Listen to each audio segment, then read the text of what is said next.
enlightenment. It happens by the Shaktipada. Here Paramashiva is sitting to tell you all, you are Paramashiva, you are me, with Shaktipada and Shaktinipada. The Dvitiya Vijnasa Krama is an extensive and thorough yoga sequence to prepare your body to receive the experience being given by the Supreme Founder of Hinduism. Through the yoga, which is aligned as per the source scriptures laid down by Paramashiva and the Agamas, you break all the impossibility in your body and in turn break the very cognition of impossibility.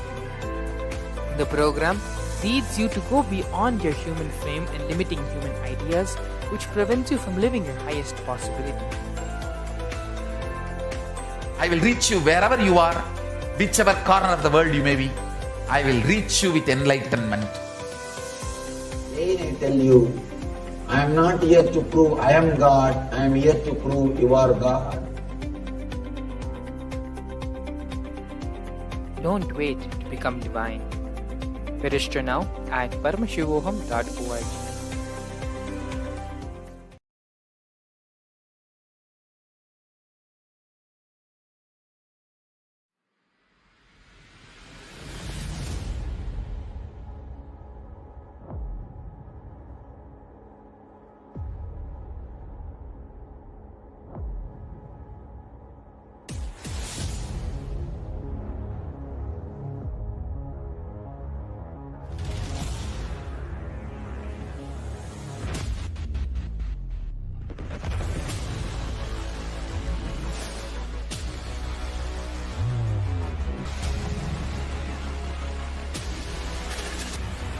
You will become Paramashiva.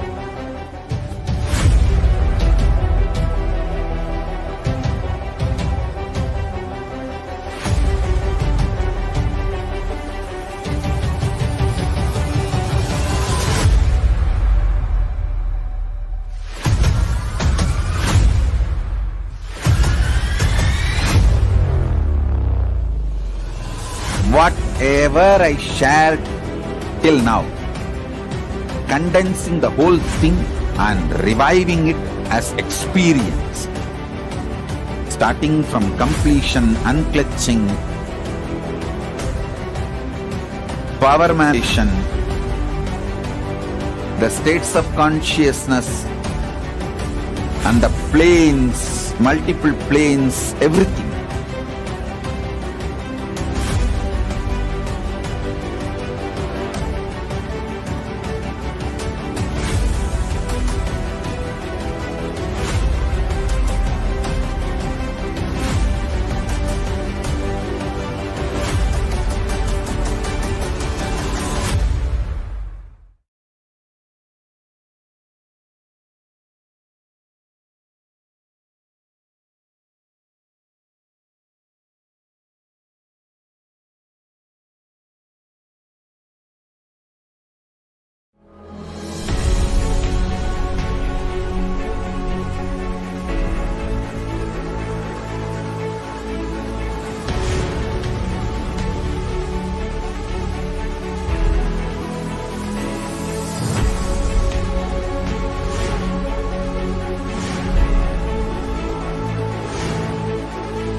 understand?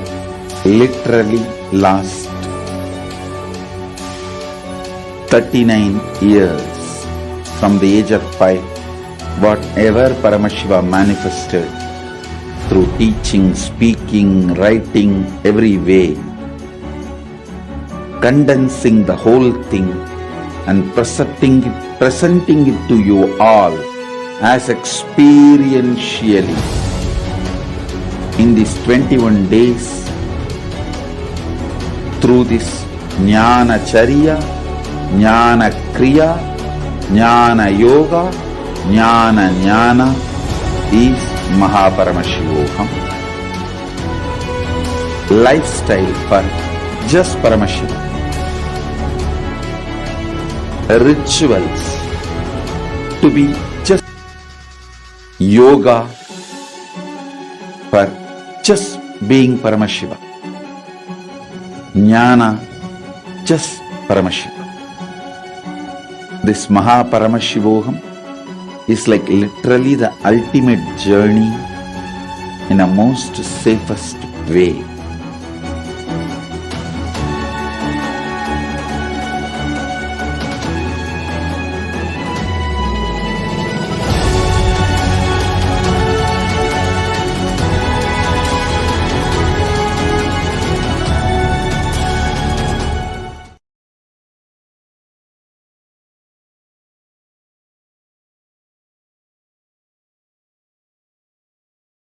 The world leads to a brighter future. An enlightened humanity leads to a better world.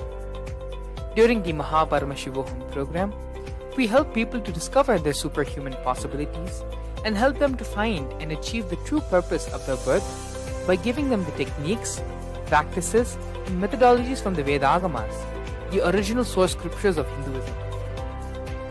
The Supreme Pontiff of Hinduism is reviving the ancient original Vedas and Agamas in all its glory, in a user-friendly way for the modern mind. The Supreme Pontiff of Hinduism is transforming human beings into divine beings, reviving, initiating, and replicating the 463 powers from the Agamas revealed by Paramashiva. The Supreme Pontiff of Hinduism is not just giving solutions for every problem man faces, but is making them irrelevant to their lives by transforming human beings into divine beings. Listen. Any argument presented by your mind, body, your present reality to establish you are not Paramashiva.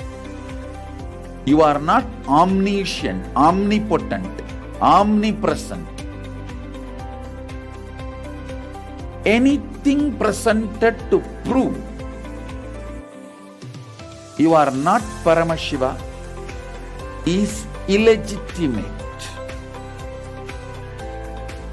Decide this. This is super determinism. Understand? Anything you declare as illegitimate will lose power over you, will die in few days, few minutes, maybe in few weeks, whatever few days it takes. It will not have power over you. Understand, this is the method for sudden enlightenment. This is the method for sudden enlightenment. It happens by the Shaktipada. Here Paramashiva is sitting to tell you all, you are Paramashiva, you are me, with Shaktipada and Shaktinipada. The Dvitiya Vijnasakrama is an extensive and thorough yoga sequence to prepare your body to receive the experience being given by the Supreme Pontiff of Hinduism. Through the yoga, which is aligned as per the source scriptures laid down by Paramashiva and the Agamas, you break all the impossibility in your body and in turn break the very cognition of impossibility. The program leads you to go beyond your human frame and limiting human ideas, which prevents you from living your highest possibility. I will reach you wherever you are, whichever corner of the world you may be. I will reach you with enlightenment. Again I tell you, I am not here to prove I am God, I am here to prove you are God. Don't wait to become divine. Register now at paramashivoham.org.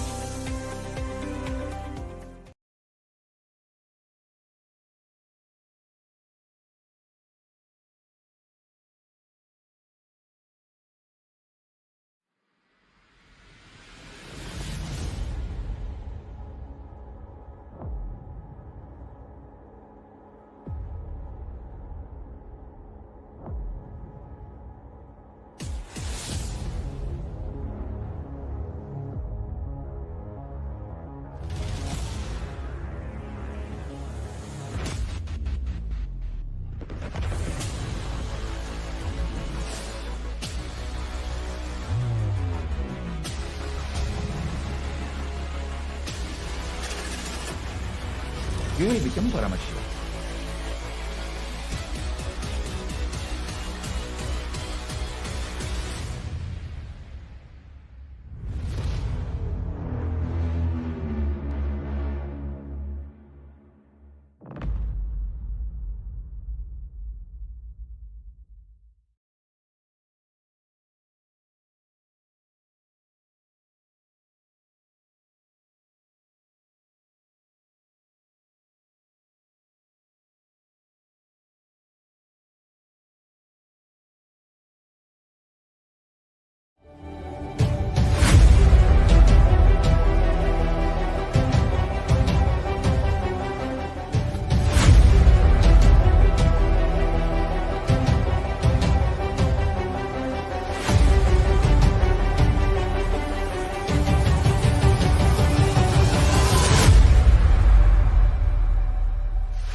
Whatever I shared till now, condensing the whole thing and reviving it as experience, starting from complete consciousness and the planes, everything.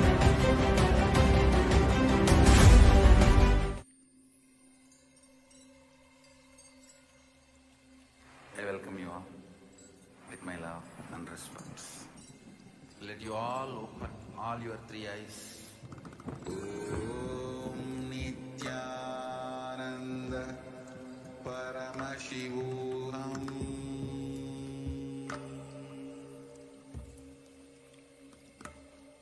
Om Nithyananda Paramashivam.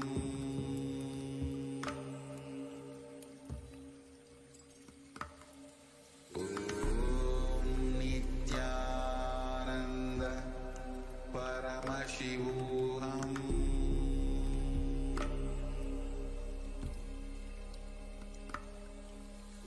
Om Nithyananda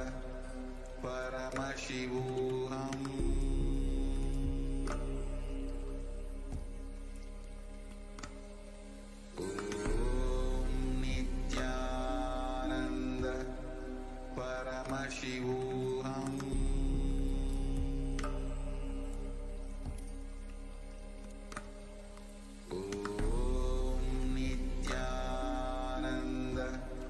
Paramashivam.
Nithyanandam Paramasukadam Kevalam Jnanamurtim Twandvaditam Gagana Sadrisham Tattvamasyadilaksham Ekam Nityam Vimalamachalam Sarvadhi Sakshibhutam Bhavatitam Trigunarahitam Sadgurum Tam Namami.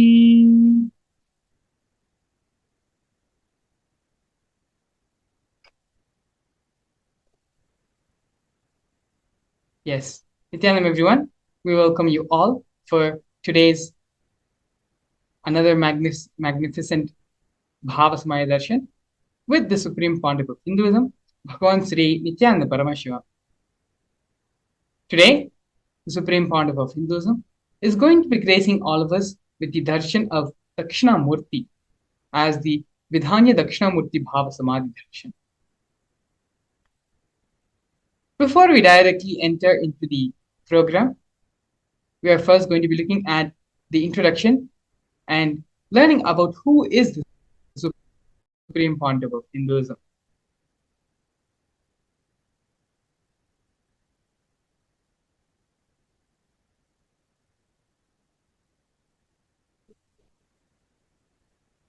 The Supreme Pontiff of Hinduism, Bhagavan Sri Nithyananda Paramashivam, was born on January 3rd, 1978, in the holy and auspicious town of Tiruvannamalai, India. On the 17th of July 1981, at the age of 3, the Supreme Pontiff of Hinduism was initiated into Bala Sannyas, which is the initiation into the child saint by enlightened beings, masters, and his predecessors through a ritualistic ceremony. Next, we're going to be looking at the science of identifying incarnations. The Supreme Pontiff of Hinduism was identified as an incarnation by enlightened beings and masters such as Yogi Raj Yogananda Puri, Vidwan Panduranganar, and the 230th Guru Mahasannidhanam of the Tondai Mandala Adinam of Kanchimath.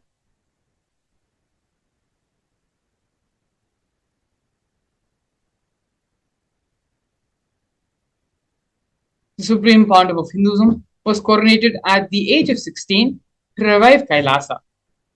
This photograph of the Supreme Pontiff of Hinduism was organized to be taken by his Vedanta Guru, Mata Vibhudananda Puri, also called Mataji Kupamata. You can see there is Milu, which is the water pot, to the left of the Supreme Pontiff of Hinduism, and a wooden staff to his right, all of which were given by her as part of the traditional items that are handed over, along with the official induction as the successor into the lineage.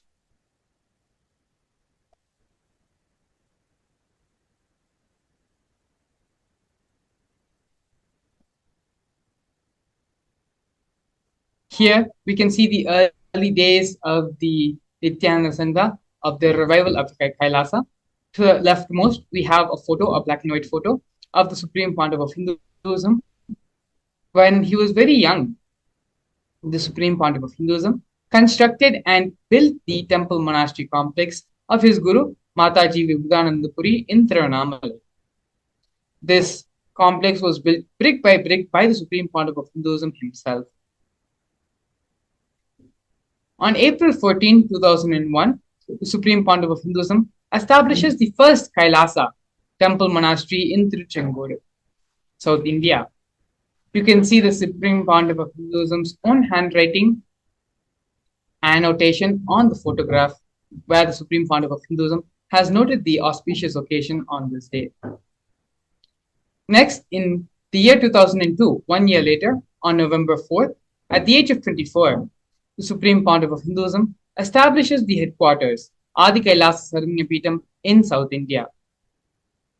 By the age of 26, in the year 2004, the Supreme Pontiff of Hinduism conducts mass living enlightenment initiation conventions, taking people through powerful cleansing processes of our seven energy centers. These mass living enlightenment initiation conventions happened all across the globe in various parts of the world. In the year 2005, at the age of 27, the Supreme Pontiff of Hinduism was welcomed with the proclamation message by the mayor of St. Louis, Francis G. Slade.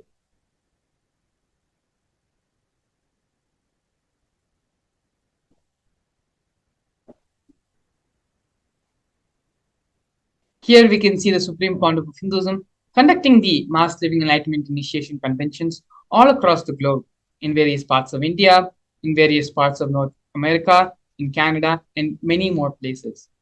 Here we can see glimpses from these Mass Living Enlightenment conventions.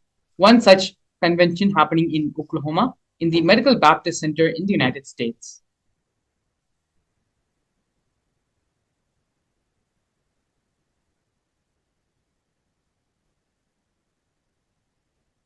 In the years 2015 and 16, the Supreme Pontiff of Hinduism initiated thousands into the mass living enlightenment during the Kumbh Mela festival, both in Nasik in 2015 and in the Ujjain Kumbh Mela in 2016.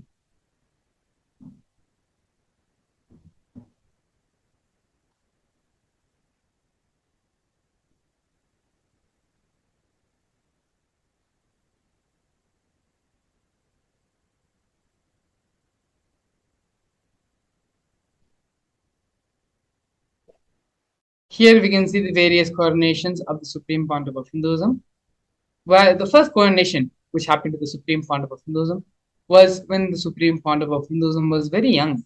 And at that time, the Supreme Pontiff of Hinduism was ordained as the 233rd Guru Mahasannidhanam of Kanchi Kailasa Sarvagnapeetham, which is the Tonde Mandaladinam. In the coming years, the Supreme Pontiff of Hinduism was coronated as the incumbent emperor of the Suryavamshi Surangi Samrajya, was coronated as the 23rd Guru Mahasannidhanam of Dharma Mukti Swarga Paramadinam. In the year 2012, the Supreme Pontiff of Hinduism was coronated as 293rd Jagat Guru Mahasannidhanam of Kailasonatha Shyamalapita Sarvagnapeetham of Madurai. In the year following that, in 2013, the Supreme Pontiff of Hinduism was coronated as the present Mahamandaleshwar, which is the supreme spiritual head of the Mahanirvani Akhada, which is the most ancient and oldest apex body of Hinduism. In the year 2014, the Supreme Pontiff of Hinduism was coronated as the 1008th Acharya Mahamandaleshwar, which is the head of all the spiritual leaders of the Atal Akhada. In the year 2015, the Supreme Pontiff of Hinduism was elected as the Supreme Pontiff of Hinduism by a congregation of over 1,000 Hindu leaders, pontiffs.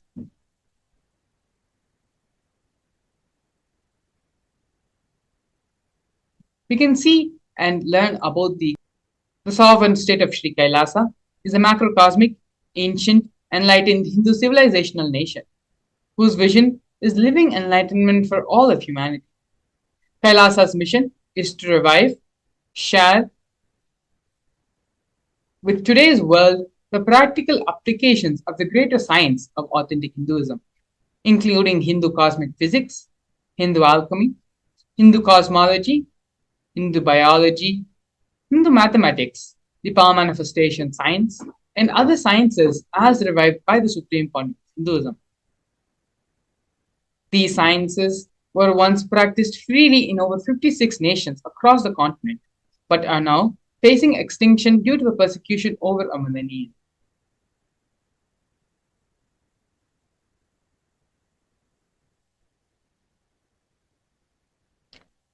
We are now going to be looking at the 108 Sri Kailasa's Uniting Nation initiatives. Sri Kailasa Uniting Nation initiatives are 108 different initiatives supporting a variety of humanitarian services, collectively allowing for the creation of an enlightened, peaceful, sustainable, equitable, resilient, and thriving world. One of the projects which we're going to be looking at by Sri Kailasa Uniting Nations is the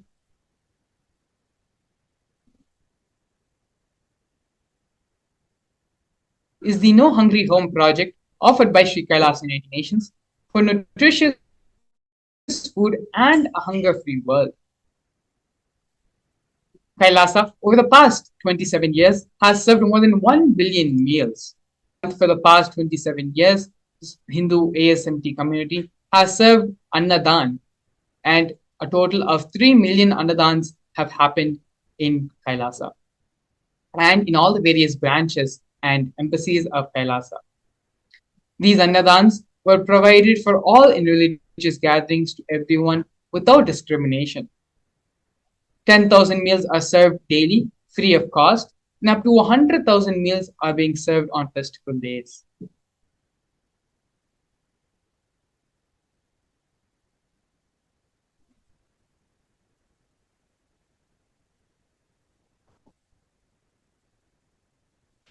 Here we can see Kailasa's protective and preventive COVID care centers offered by Sri Kailasa Uniting Nations for affordable and holistic healthcare. During the pandemic, the Supreme Pontiff of Hinduism converted his monastery campuses into a multi-layer quarantine facility free for all people, regardless of any difference in age, gender, caste, creed, ethnicity, color, or socioeconomic status. Food, internet, and all the basic facilities, including free medical services, in amount of time. More than 30 million citizens followed Kailasa's 28-day spiritual regimen in the year 2020.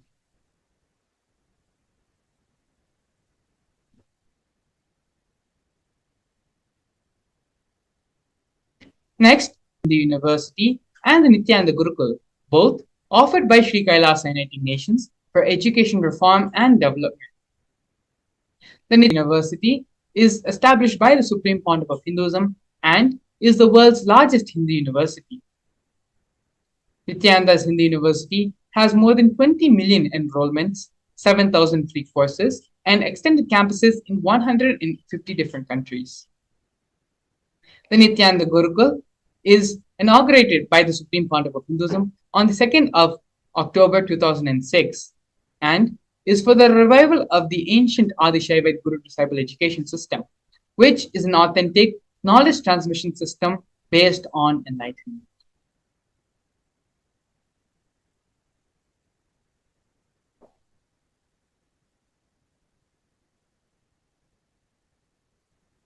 Here, we're looking at the Nithyananda Jnanalaya project and the Hinduismpedia offered by Sri Kailasa Uniting Nations for the protection of Hindu scriptures. The Nithyananda Hindu Jnanalaya project was established by the Supreme Pontiff of Hinduism to collect and preserve the 1 million Hindu scriptures while ensuring the knowledge is made accessible and shared free of cost to all, collecting and preserving 1 million source books on Hinduism. The Supreme Pontiff of Hinduism himself has authored 10,000 books in 3 different languages and translated into 50 other different languages, has published more than 10,000 articles, and has given more than 10,000 hours of free discourses with over 1 billion combined views. Kailasa's Hinduismpedia is an establishment by the Supreme Pontiff of Hinduism, where the Supreme Pontiff of Hinduism has collected more than 15 terabyte digital books and rare manuscripts from all 19 Sarvanya Pitas, ancient mats, and ashrams, 1 million pages on Hinduism, and a collection of 22,000 digital books, 1,000 e-text books, and 100,000 articles on various topics of Hinduism.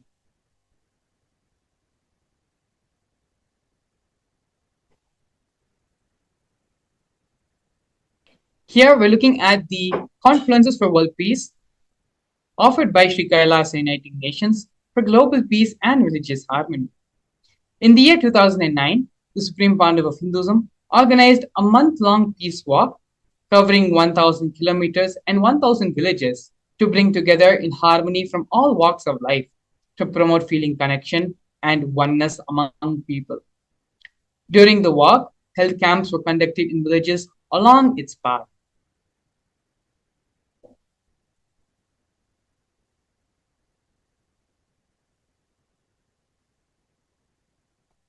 Next, we have Sri Kailasa Uniting Nations for Feminine Empowerment and Gender Equality, offering women empowerment programs.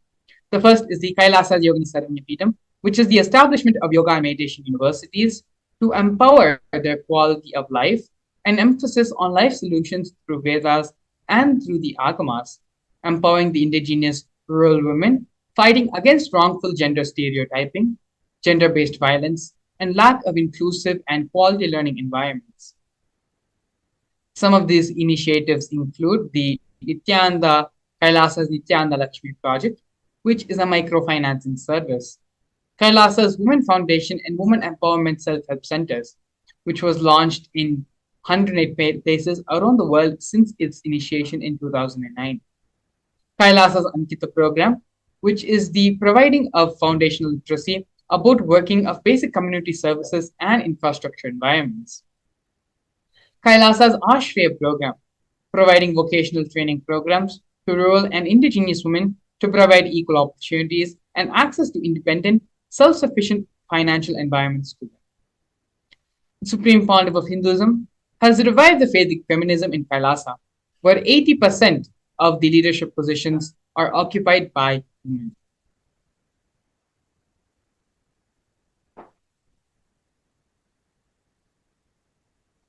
Next, we are looking at the offerings made by Sri Kailasa Uniting Nations for Yoga in the form of the Nityananda Yoga.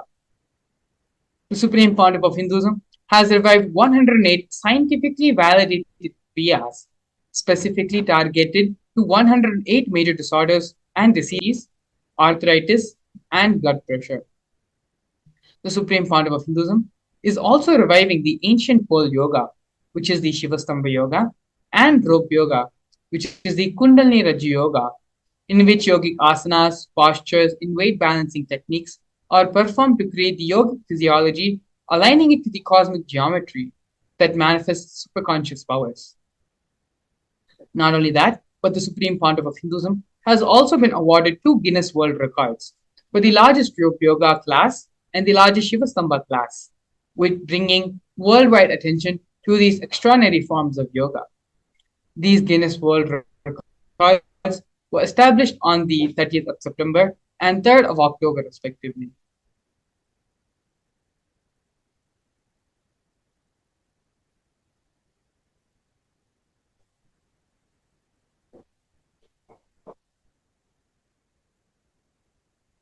Next, we have one of the most historic moments in Kailasa history, where Kailasa, the first nation of Hindus, led by the Supreme Pontiff of Hinduism, Bhagwan Sri Nithyananda Paramashivam, spoke on behalf of the 2 billion Hindu diaspora at the 14th session of the United Nations Forum on Minority Issues.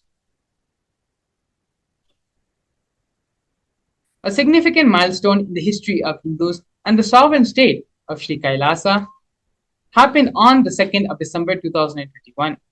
His Excellency Sri Nitya Moksha Priyananda, Ambassador Extraordinary and Plenipotentiary of Kailasa, represented the persecution of Hindus at the 14th session of the United Nations Forum on Minority Issues. The theme of the forum was conflict prevention and protection of human rights of minorities. This was the first time the plight of persecuted Hindu minorities was represented in the United Nations. The systematic and degenerational attacks on Hindu indigenous traditions were highlighted as a part of this meeting.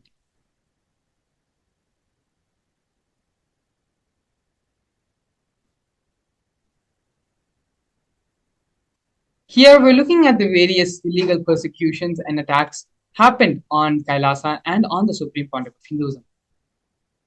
Over 70 assassination attempts and physical attacks have happened on the Supreme Pontiff of Hinduism in India and abroad. 40 attacks on community members, destruction of temple monasteries and properties, over 60 in molestation and rape of women and women monks, intense lawfare through the 100 different false cases, legal cases being falsely accused and put on the Supreme Pontiff of Hinduism, intersectional persecution using the entire government mechanism, politically owned media, police and judiciary controlled by politicians, inciting mob violence via the social media.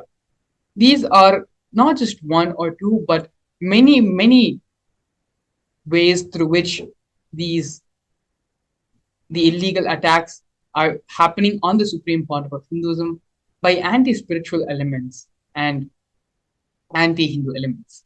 Despite all this, all the attack, all the illegal persecution happening on the Supreme Pontiff of Hinduism, the Supreme Pontiff of Hinduism, having the resolution and in his unwavering devotion and commitment to his gurus and to the revival of the Kailasa nation, the only nation for Hindus, the Supreme Pontiff of Hinduism has now successfully established Kailasa nation. We are now going to be looking at, in the next segment, a very powerful and important part of the Supreme Pontiff of Hinduism's contributions to humanity, and that is the science of power manifestation. We're going to be looking at what exactly is power manifestation, the Shastra Pramana, scriptural reference for power manifestation, as well as a live demonstration of the various powers given by Paramashiva in the Agamas with the grace and blessings of the Supreme Pontiff of Hinduism. We will be back after a short break, in which we're going to be exploring and learning about the power manifestation science. A more intelligently connected world leads to a brighter future. An enlightened humanity leads to a better world. During the Paramashivam program, we help people to discover their superhuman possibilities and help them to find and achieve the true purpose of their birth by giving them the techniques, practices, and methodologies from the Vedagamas, the original source scriptures of Hinduism. The Supreme Pontiff of Hinduism is reviving the ancient original Vedas and Agamas in all its glory, in a user-friendly way for the modern mind. The Supreme Pontiff of Hinduism is transforming human beings into divine beings, reviving, initiating, and replicating the 463 powers from the Agamas revealed by Paramashiva. The Supreme Pontiff of Hinduism is not just giving solutions for every problem man faces, but is making them irrelevant to their lives by transforming human beings into divine beings. Listen. Any argument presented by your mind, body, your present reality to establish you are not Paramashiva.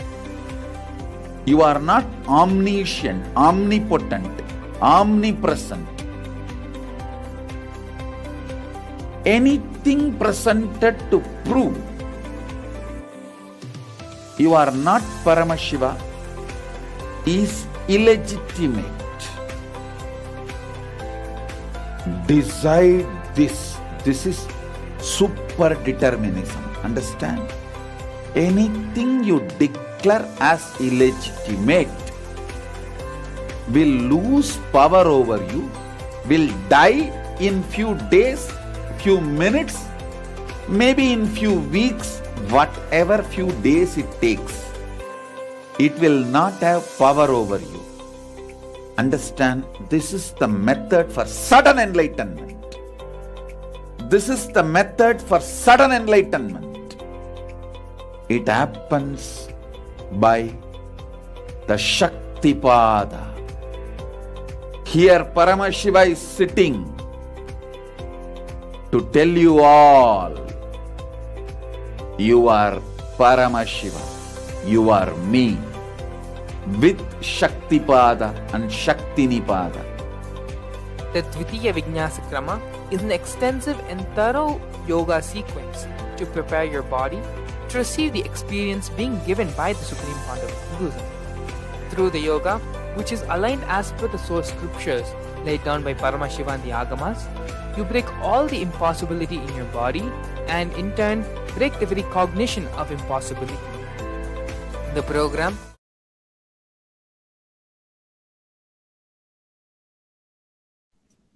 Nithyanandam, we welcome all the viewers watching us live on our social media platforms, on the official Supreme Pandava of Hinduism, Nithyananda Paramashivam YouTube channel, and the official Facebook page, to this powerful and beautiful session on manifesting powers. In this session, we're going to be understanding and learning various aspects of power manifestation, like how is it helpful and how is it beneficial to our lives, what is the difference between the other people who manifest Shaktis, who manifest Siddhis, and the initiated disciples who manifest Shaktis. And ultimately, we are going to be having a powerful session, a powerful demonstration on the manifesting Shaktis of Paramashiva. So now let us understand first what are the powers and where do they come from. The powers actually come from the Vedas and Agamas, which are the source scriptures of Hinduism. And in the Vedas and Agamas, Paramashiva reveals in detail about how every human is hardwired to manifest the Shaktis of Paramashiva. Manifesting powers are given in detail in the Vedas and Agamas, a step-by-step methodology of how to manifest them and how, when we achieve enlightenment, how these manifestations happen.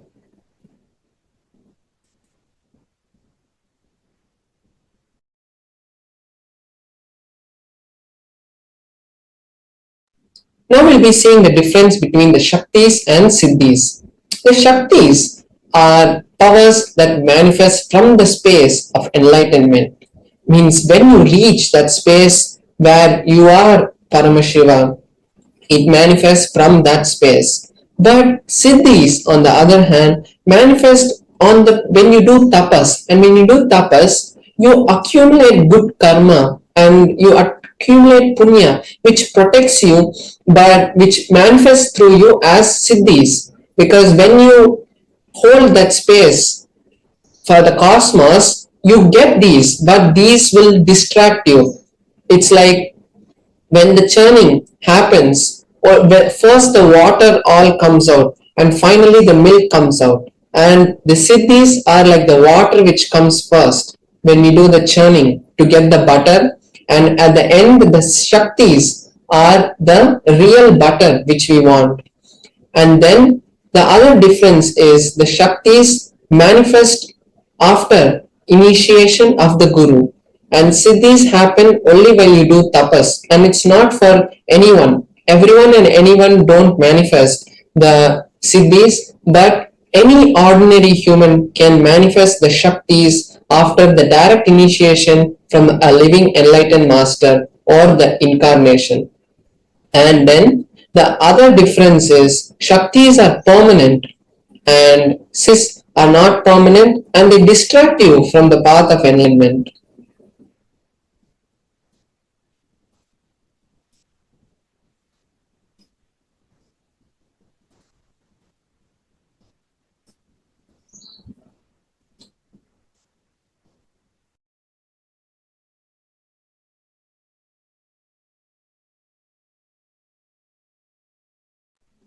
Now we're going to be seeing the various pramanas. How are these powers derived? From where do we get these powers and how is it validated?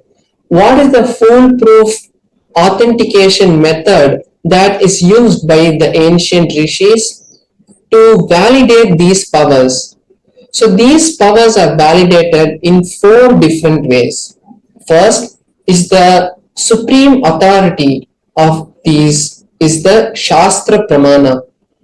The Shastra Pramana is the direct revelation from Paramashiva, what Paramashiva has given to us in the Vedas and Agamas. which are the source scriptures for Hinduism.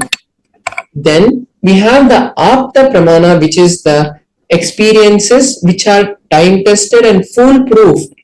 And after thorough research, the ancient rishis, who are the scientists and the enlightened masters who have come before, like Ramana Maharishi and Ramakrishna, their experiences about these powers, how they manifested and how they had taught their disciples. So that is the Apta Pramana. The Atma Pramana is the validated experiences of the Supreme Pontiff of Hinduism. How the Supreme Pontiff of Hinduism, after manifesting these Shaktis, he validates them with the Apta Pramana, seeing whether his experiences match the Apta Pramana, and then seeing whether his experiences match with the Shastra Pramana. After that, he reveals it to us as his Atma Pramana.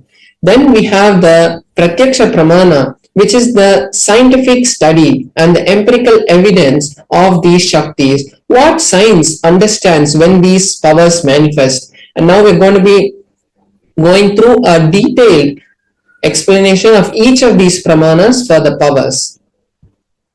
So before that, we'll be seeing the source of these Shaktis. Who is the source?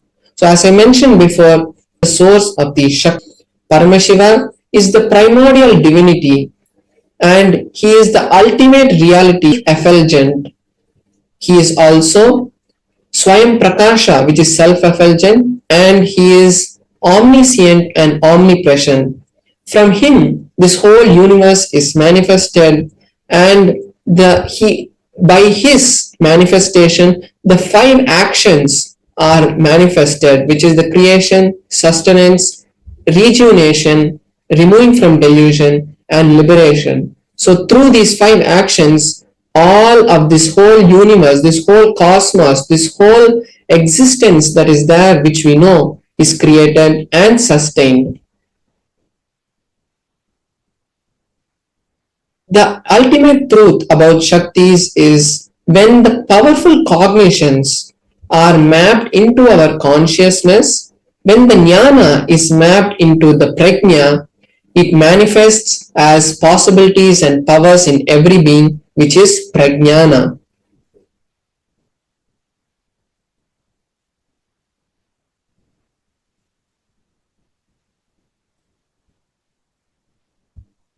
Now we are going to be seeing a detailed explanation for each of these pramanas that we saw: the Shastra Pramana, Apta Pramana, Atma Pramana, and the Pratyaksha Pramana.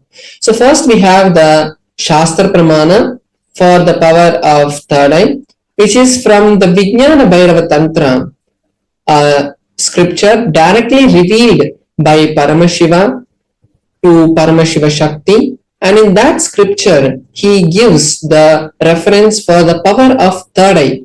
And third eye is not just the blindfold reading, but it is the extraordinary intra-organ which is given to all of us by Paramashiva. So the Shastra Pramana is from the Vijnana Bhairava Tantra, Sutra 34. Kapalantarmanonyasa tishtanmilitalochanaha kramena manaso dhadyat lakshayed lakshyamuttamam. The translation for this verse is: by fixing the mind on the inner space within the crown center and sitting stably without any movement and having the eyes closed in succession, by that stability of the mind, the inner space, through the power of the third eye, one directly sees the ultimate lakshyam by having the vision beyond the sight that reveals any object or place, attaining the space of oneness with Paramashiva. So we can see here how Paramashiva has given the detailed understanding of how these powers manifest. And it is by the space of ultimate oneness with Paramashiva. Now we are seeing the Apta Pramana for this power, which is from the Bhagavad Gita. The Bhagavad Gita is in the historical epic called the Mahabharata. And in the Mahabharata, there is a dialogue between Arjuna and Krishna, where Bhagavan Krishna is the direct incarnation of Parandama, and Arjuna is the disciple, is the friend of Krishna. And before going to the war, Arjuna has some delusion which blocks him from performing the instructions of Bhagavan Krishna. And at that time, the ultimate scripture of the Bhagavad Gita is revealed to humanity. So in that, the 11th chapter, Arjuna has the desire to see the divine vision, the divine darshan.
I welcome you all with my love and respect.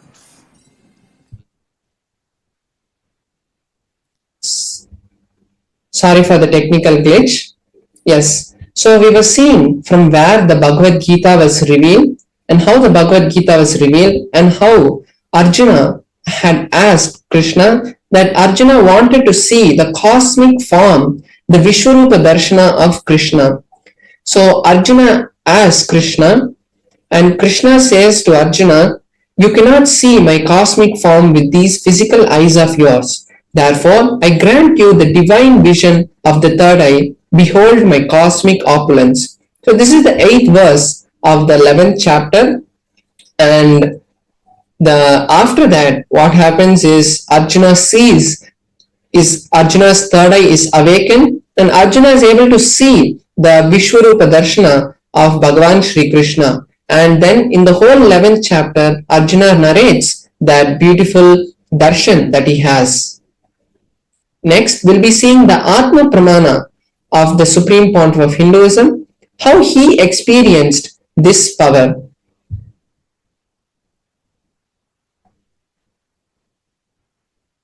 Inside and outside broke. So in the Supreme Pontiff of Hinduism's own words, he says, that I was able to see everything. I was able to see, in my first experience, I was able to see the whole 360 degrees around me, above me, in all 10 directions, and below me. I was able to not only see everything, I was able to feel and experience everything. So as we saw in the Shastra Pramana, the verse says that once the mind and body is in stable oneness with Paramashivam, you will be able to see beyond the sight and have the divine vision of the ultimate goal, Lakshyam, and you will have the extraordinary oneness and Advaita with Paramashiva. So we can see this in this experience of the Supreme Pontiff of Hinduism. Next, we'll be seeing the empirical evidence, which is the scientific study on the Supreme Pontiff of Hinduism. Bush, shrubs, trees, everything. So here we can see the scientific research that has been conducted on the Supreme Pontiff of Hinduism, and in that study they had used the technique of positron emission topography, which is a way the scientists use specific equipment that is kept on the head of a person and measures the brain waves of anyone. So we can see how in this picture the Supreme Pontiff of Hinduism itself is going through the research, and when they had done the measurements, they found high activity in the part of the brain which hosts the third eye, where the third eye is. So in the frontal lobe of the Supreme Pontiff of Hinduism, they were able to see high amount of activity being released, and 90% of the energy was from that place, and the whole rest of the brain was silent and had become dark. So this is the findings that they could find from the Supreme Pontiff of Hinduism's own brain when they had done the scan. Now we'll be seeing one of the powers that manifests from the power of the third eye, which is the power of consciousness over matter. And consciousness over matter is also from the Vijnana Bhairava Tantra. We'll be seeing the Shastra Pramana now, and then we'll be moving on to the live demonstration of this power. So the Shastra Pramana for the power of consciousness over matter is from the Vijnana Bhairava Tantra, Sutra 120, Dharana 95. Bhagavan Paramashiva says, Kvachid vastuni vinyasya shane drishtim nivartayet tajnanam chitta sahitam devi shunyalayo bhavet. The meaning is, having fixed one's eyes on a particular vastu, one should slowly withdraw the sight from that object as well as slowly eliminate the knowledge of that object. One should remove all the thoughts. One should unclutch from all the thoughts and impressions of that object. Then, O Devi, one abides in Shunya, the state where there is nothing other than this exists, which is the state of all inclusiveness or infinity. So as we can see, in this verse also, Paramashiva again emphasizes that from that space of oneness, from that space of Advaita, only all these powers manifest. So now we'll be having a live demonstration of this power, where I will be manifesting this power to all of you. So how we are going to be manifesting is, I'm going to be having my Atma Linga, which is a crystalline linga, which is energized directly by the Supreme Pontiff of Hinduism, and where he installs the direct energy of Paramashiva. It is a living form of Paramashiva that is given to all of us. And then with this Atmalinga, I'm going to be placing it on my hand, and through the oneness with Paramashiva, we're going to be seeing the Atmalinga stand. The greatness of this power is not that the Atmalinga stands, but when the Atmalinga stands, we really experience Paramashiva, and it gives all of you viewers who are watching us now that direct experience of Paramashiva happening, because we don't see Paramashiva physically manifest in our life other than through the Supreme Pontiff of Hinduism. But when Paramashiva wants to show that he is really manifesting through you and give you the confidence that he is alive and reciprocating to all your prayers, Paramashiva manifests through these divine Shaktis that he has given to us in the Vedas and Agamas. So now I'll be showing in a close-up camera my hand and the Atmalinga, and we will be able to see that there is no strings tied to my hand. There is no any other way that the Atmalinga can be moved other than through the power of the consciousness.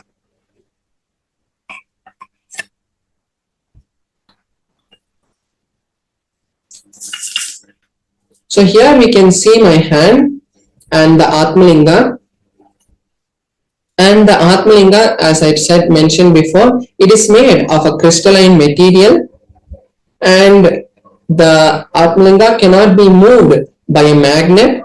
And we can see that my hand also, there is no kind of glue, there is no kind of strings tied, And when I'm going to be doing the manifestation, I'm also going to be having this tissue paper. So you can see that it's just a plain tissue paper. There's no strings or anything in it.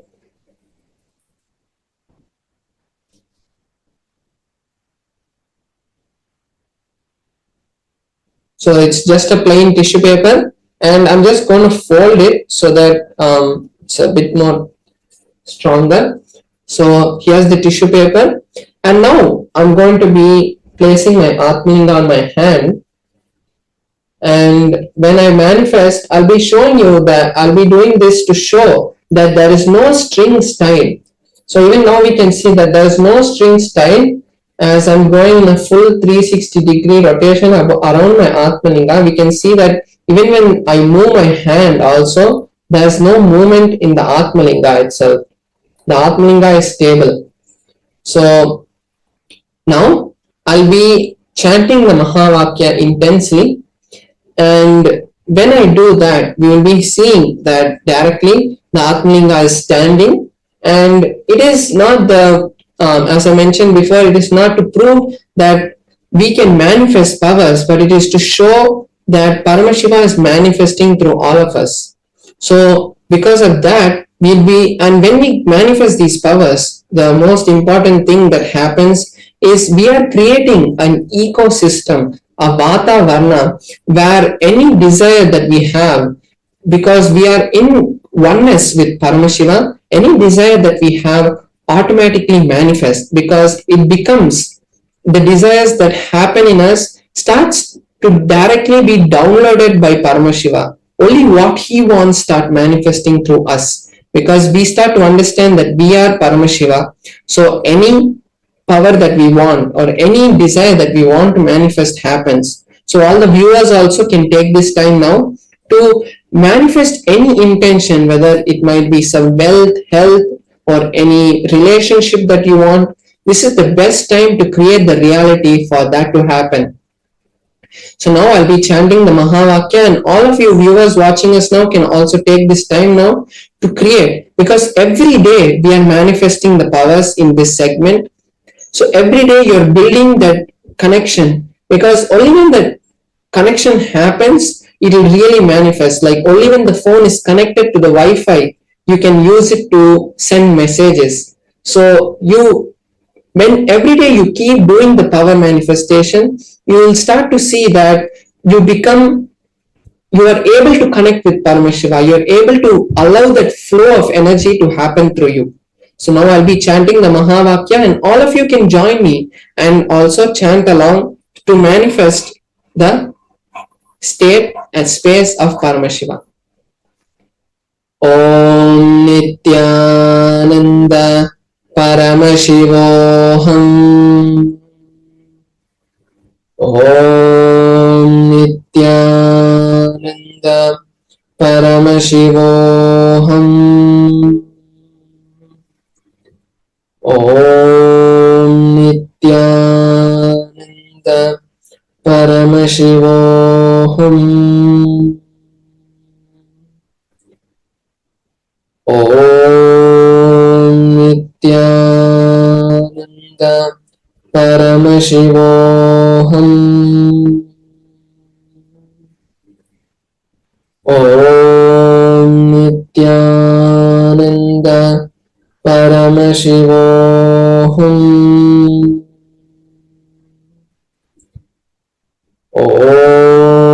Om Nithyananda Paramashivoham. Om Nithyananda Paramashivoham. Om Nithyananda Paramashivoham. Om Nithyananda Paramashivoham. Om Nithyananda Paramashivoham. So we can see as the Atmalinga is standing also, there is no movement in the Atmalinga. So we can see it's the direct manifestation of Paramashiva happening. Om Nithyananda Paramashivoham. Om Nithyananda Paramashivoham. Om Nithyananda Paramashivoham.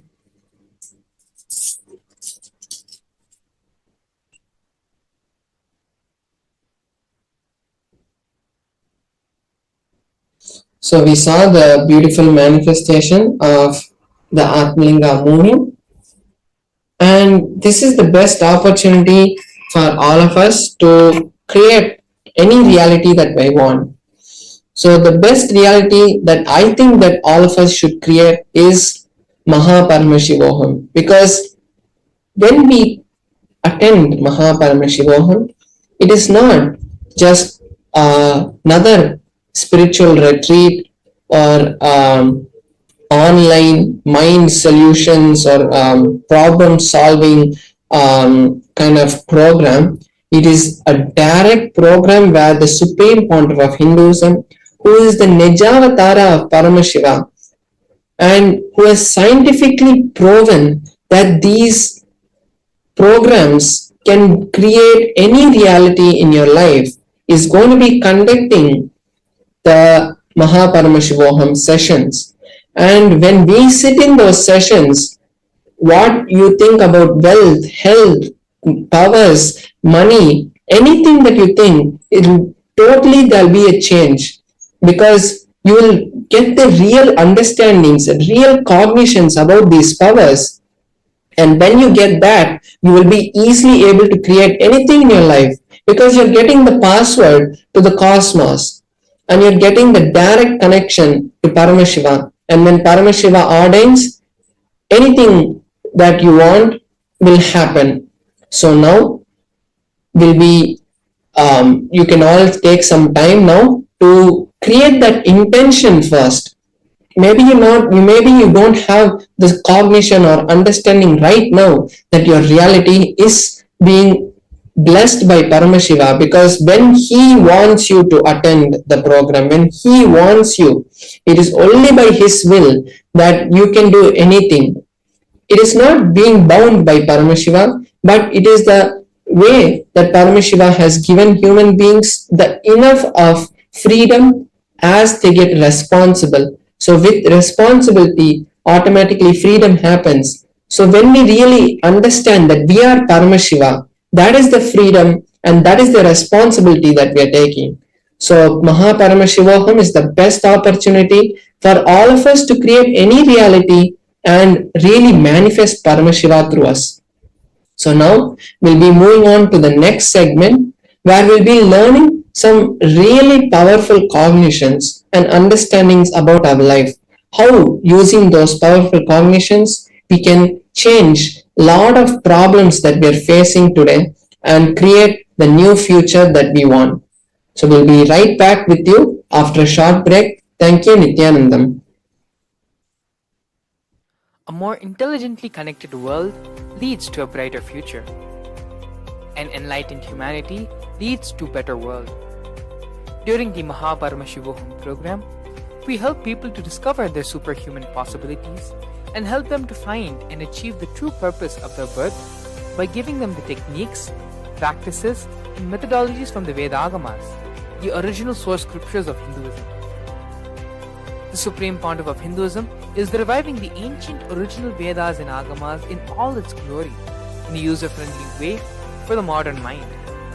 The Supreme Pontiff of Hinduism is transforming human beings into divine beings, reviving, initiating, and replicating the 463 powers from the Agamas revealed by Paramashiva. The Supreme Pontiff of Hinduism is not just giving solutions for every problem man faces, but is making them irrelevant to their lives by transforming human beings into divine beings. Listen any argument presented by your mind, body, your present reality to establish you are not Paramashiva. You are not omniscient, omnipotent, omnipresent. Anything presented to prove you are not Paramashiva is illegitimate. Decide this. This is super determinism. Understand? Anything you declare as illegitimate will lose power over you, will die in few days, few minutes, maybe in few weeks, whatever few days it takes. It will not have power over you. Understand, this is the method for sudden enlightenment. This is the method for sudden enlightenment. It happens by the Shaktipada. Here Paramashiva is sitting to tell you all, you are Paramashiva, you are me, with Shaktipada and Shaktinipada. The Dvitiya Vijnasa Krama is an extensive and thorough yoga sequence to prepare your body to receive the experience being given by the Supreme Pandava of Hinduism. Through the yoga, which is aligned as per the source scriptures laid down by Paramashiva and the Agamas, you break all the impossibility in your body and in turn break the very cognition of impossibility. The program leads you to go beyond your human frame and limiting human ideas, which prevents you from living your highest possibility. I will reach you wherever you are, whichever corner of the world you may be. I will reach you with enlightenment. Again I tell you, I am not here to prove I am God, I am here to prove you are God. Don't wait to become divine. Register now at paramashivoham.org.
You will become Paramashiva.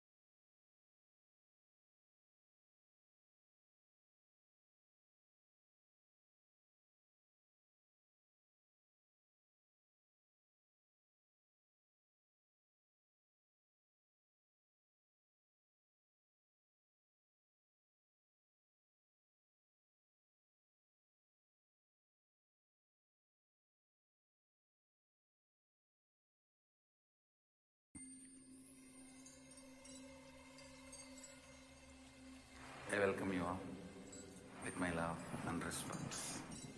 Let you all rise. Om Nithyananda.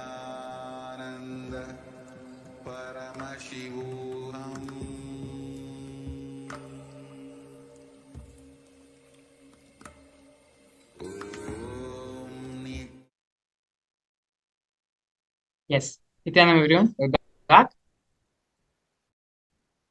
Beautifully, in the previous segment, we saw Paramashivam Maharaj demonstrate the powers of the third eye, displaying the science of power manifestation.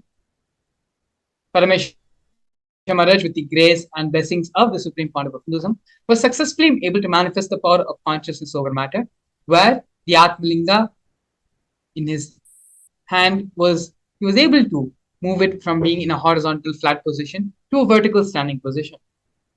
These are just one of the many powers which Paramashiva has listed in the Vedas and Agamas, a total of 463. In this next segment now, we're going to be learning more about the Bhava Samadhi Darshan, which we are all going to be receiving today from the Supreme Pontiff of Hinduism with his grace and blessings. Dakshinamurthy. Dakshinamurthy is the embodiment of the Guru Tattva, of Guru in our life. Once there's a beautiful Leela story which happens in Mahakailasa, in the abode of Paramashiva. As we all may know, Paramashiva is mostly always in Samadhi, in the space of Nirvikalpa Samadhi.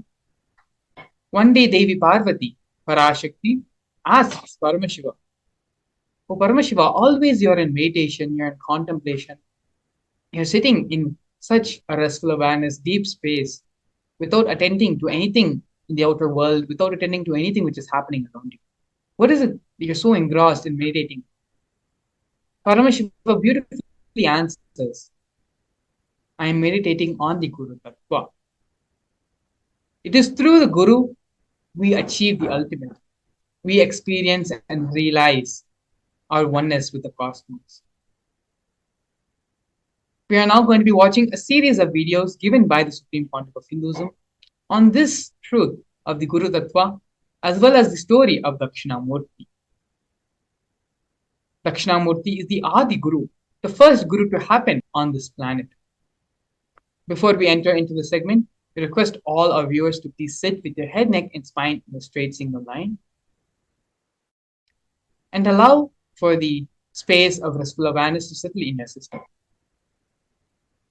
Let us move from the space of hearing to the space of listening, because it is only in the space of listening where everything that Swamiji says will be imbibed by our systems, will become a part of our cognition. So please sit straight, take a few minutes, and come back, relax yourself into the space of restful awareness. Keep aside all your electronic devices, gadgets, whatever it is that may be distracting you or may be a distraction for you during the session. Keep everything aside, close the door if you need to, and just sit with yourself in a space of deep restful awareness. We are now going to be listening to the great truths given by the Supreme Pontiff of Hinduism on the Guru Tattva and on Dakshinamurthy.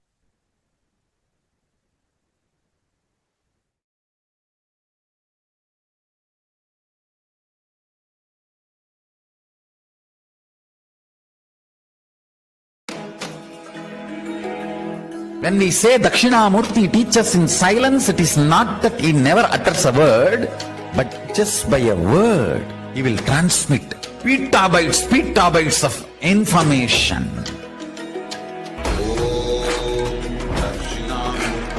He sat as Dakshinamurthy in his formless space. His very presence vibrated, and all the rishis received that great truths. दक्षिणामूर्तये च विद्महे ज्ञानहस्ताय धीमहि तन्नो धीः प्रचोदयात् ॐ दक्षिणामूर्तये च विद्महे ज्ञानहस्ताय धीमहि तन्नो धीः प्रचोदयात् ॐ दक्षिणामूर्तये च विद्महे ज्ञानहस्ताय धीमहि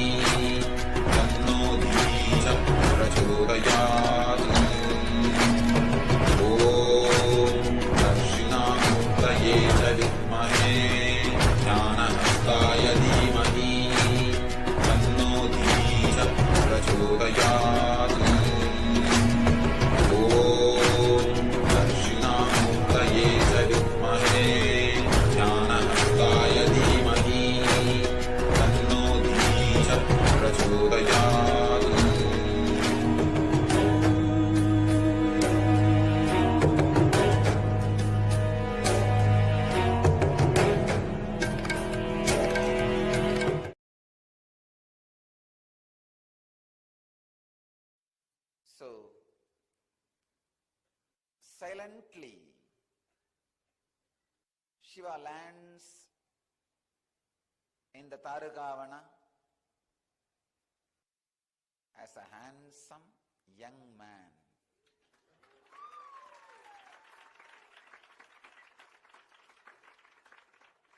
And the extraordinary glow and the energy which is beyond skin,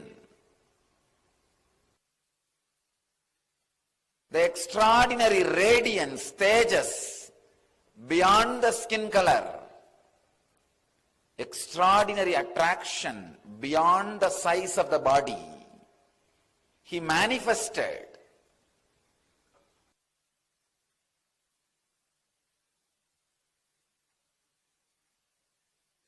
as this young man filled the whole Tarugavana. And he went round the Tarugavana in the name of begging, to collect food. His Parivrajaka Yatra.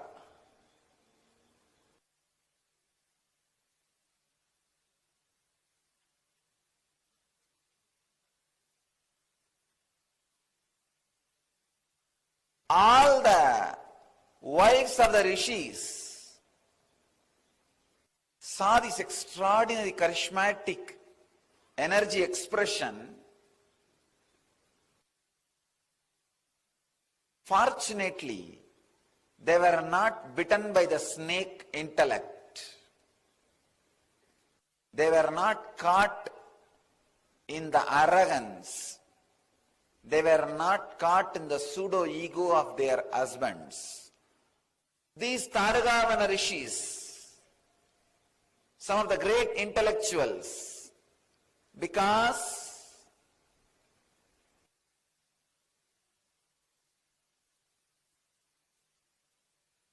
they felt they can do anything they want through the power of yajnas, yahas. They started experiencing or feeling the subtlest problem of life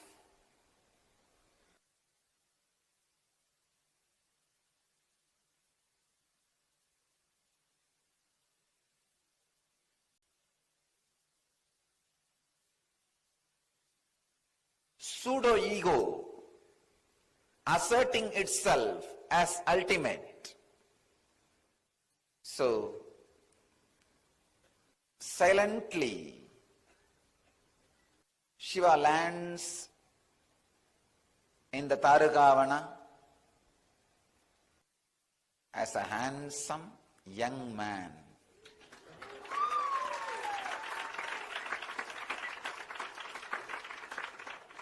And the extraordinary glow and the energy which is beyond skin, the extraordinary radiance, tejas, beyond the skin color, extraordinary attraction beyond the size of the body, he manifested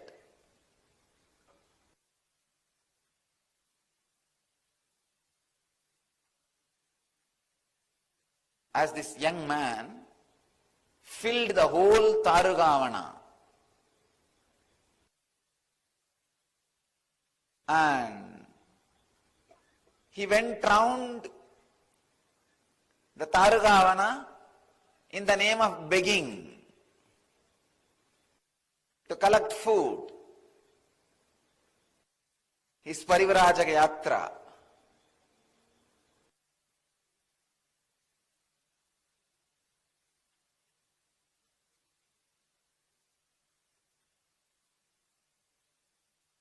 All the wives of the rishis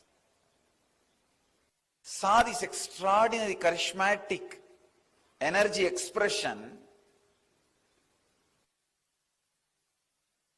Fortunately, they were not bitten by the snake intellect. They were not caught in the arrogance. They were not caught in the pseudo-ego of their husbands. They saw this young man, ascetic, a sadhu, walking in the streets, asking for alms. Not only they gave food,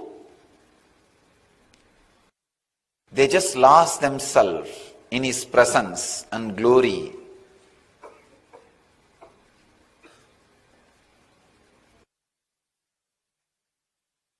All of them have started spending time around him, started listening to his teachings.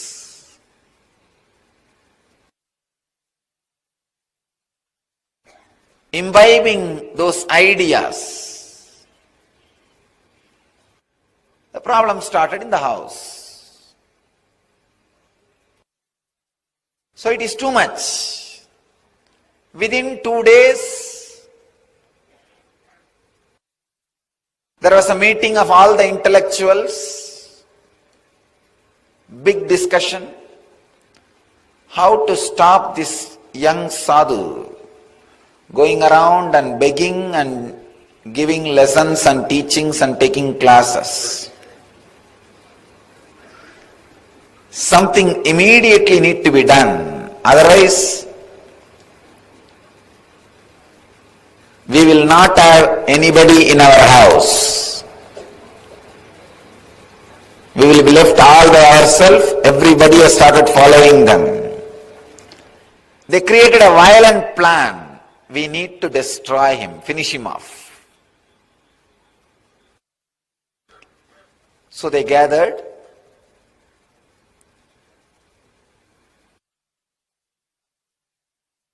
Started spreading waves. Those days, yajna. Those days, yajna means what? Creating certain kind of waves and sending all over the world. They organized a huge yajna and started chanting different mantras. Started creating negativity and sending it towards him. Those intellectuals commanded the Damaru, go and kill that man and come, kill that sadhu. Damaru came with all its speed. The young sadhu was sitting under the banyan tree.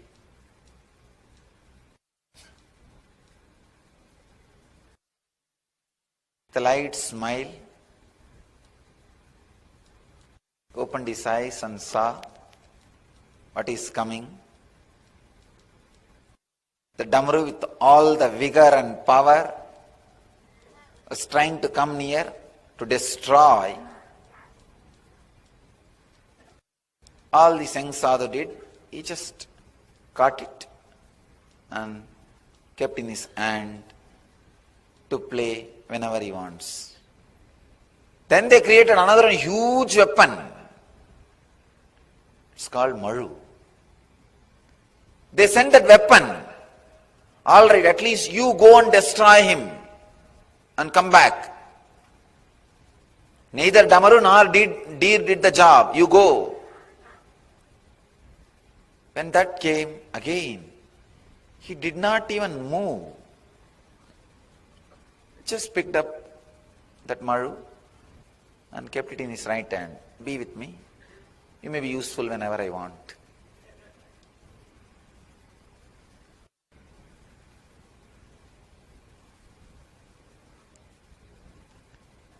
It's too much. Then they created a tiger out of that fire and sent. Mahadeva not only killed the tiger, took out that skin, started wearing it as dress.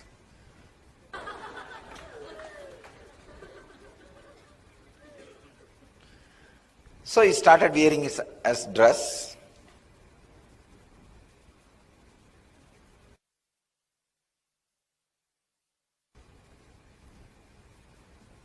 Then they created an elephant.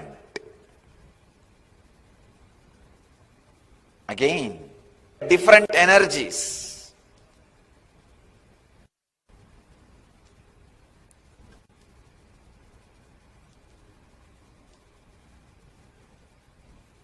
Finally created a asura, dark,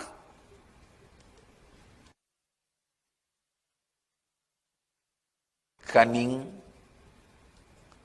cruel, dumb.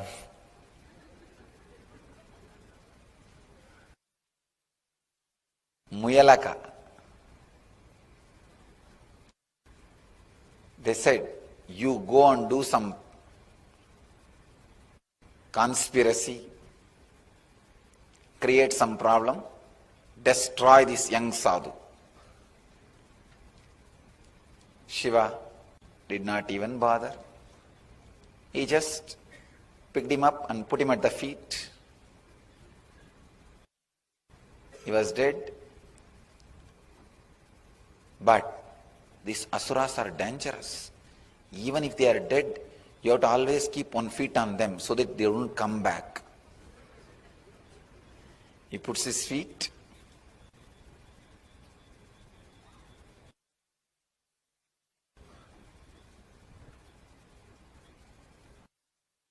Realizing their utter failure,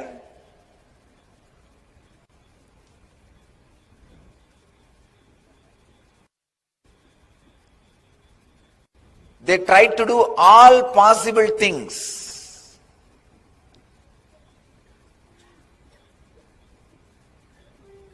Sending different weapons in a different way and different negative energies. But nothing could hurt Mahadeva. Nothing could hurt that young sadhu. Everything goes and just surrenders itself at his feet.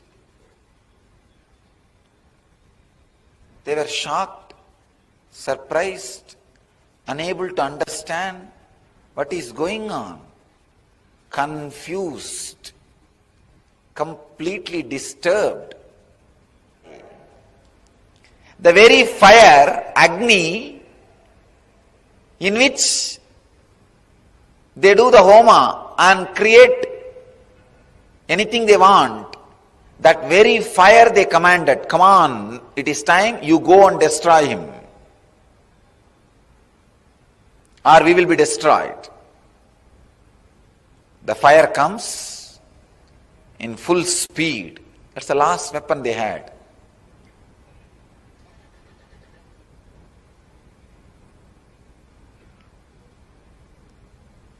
Shiva did not even move his body, just opened his eyes, picked up that fire in the left hand, still he is holding in the left hand. You can see, as Dakshinamurthy, he will be holding it in the left hand. That is the fire. Now, these rishis lost practically everything. Nothing is left.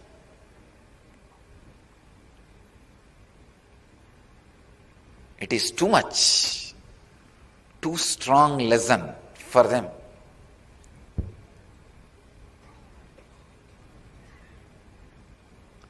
But even though they were thinking about this young sadhu to destroy him, but continuous thinking about him has brought some good things to them.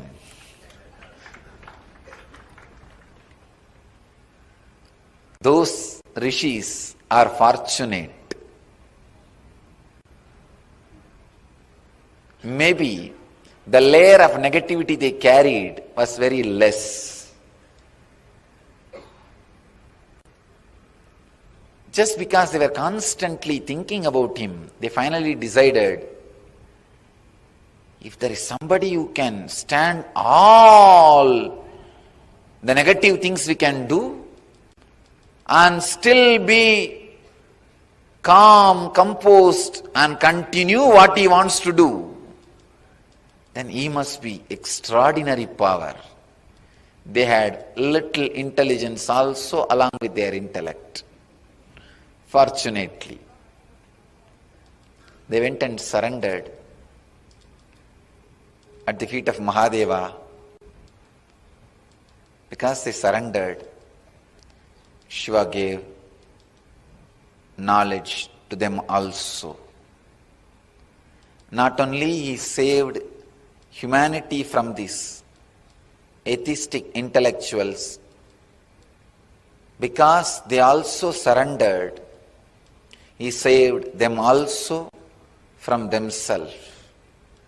By his presence, intense silence, he liberated them, enlightened them, made them to understand just the karma or the extraordinary powers are not ultimate.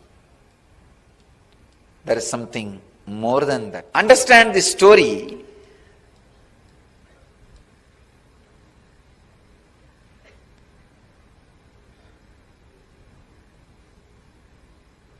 When Guru assumes the human body,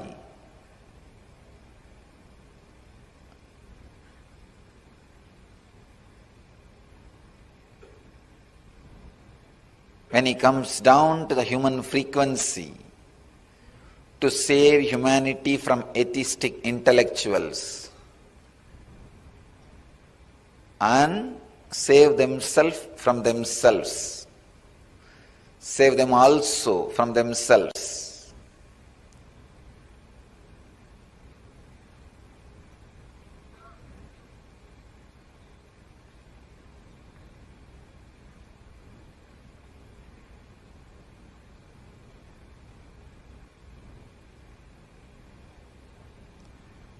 The extraordinary silence he radiates itself is power. Because of his extraordinary energy and silence and the spiritual presence, any negativity comes, just dies down and starts supporting him in positive way.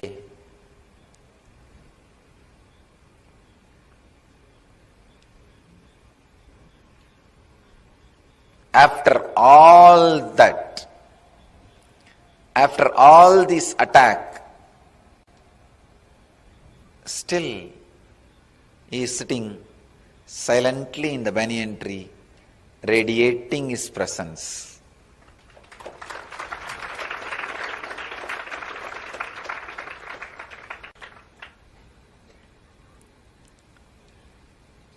The inner space, the extraordinary silence, an intense presence goes on inspiring everybody to transform themselves. First, he destroys all the negativity thrown towards him and turns them into positive energy.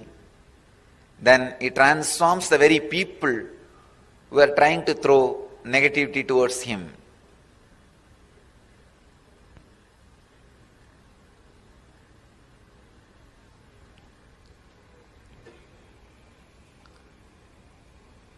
Remember, in each one of you, there is an inner space which is Dakshinamurthy. Shiva happening in human body. Atma Guru, who goes on transforming any negativity thrown at you as positive. Any incident happening, life throws at you, understand, bring it to that space. It will turn that into positive. If life is throwing fire at you, bring it to the Dakshinamurthy. He will turn that into positive. Anything brought to him turns positive.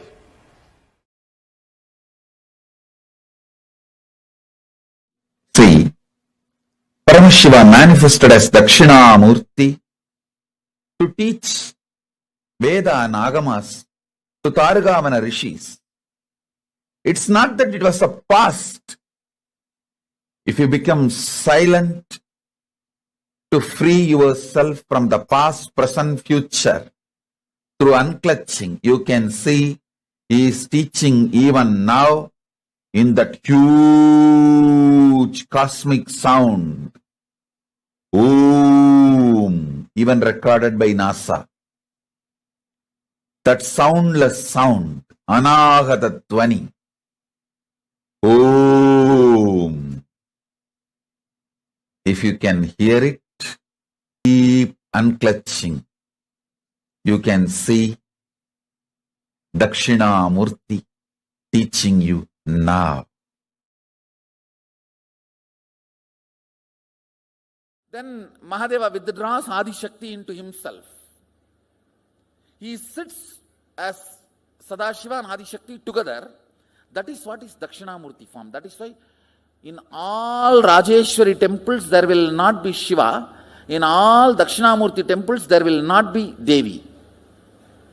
Because in Dakshinamurthy form he is both. In Rajeshwari form he is both. When the male component is sucked into the female component, he is Rajeshwari. When the female component is sucked into the male component, he is Dakshinamurthy. In no Dakshinamurthy temple, there will be Devi. So he sits as Dakshinamurthy.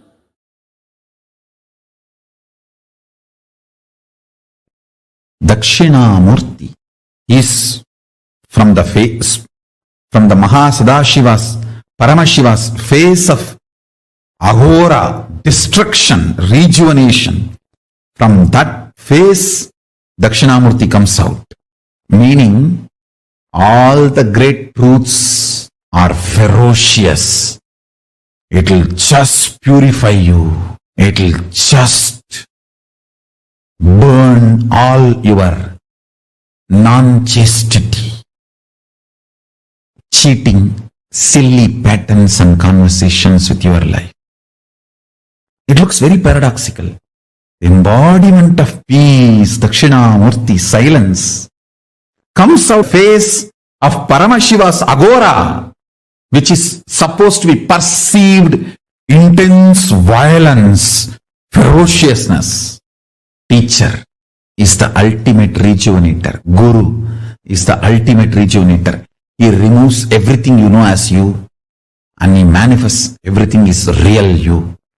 The real you swallowing everything you know as you is chastity. Allow the chastity to Paramashiva manifest in you.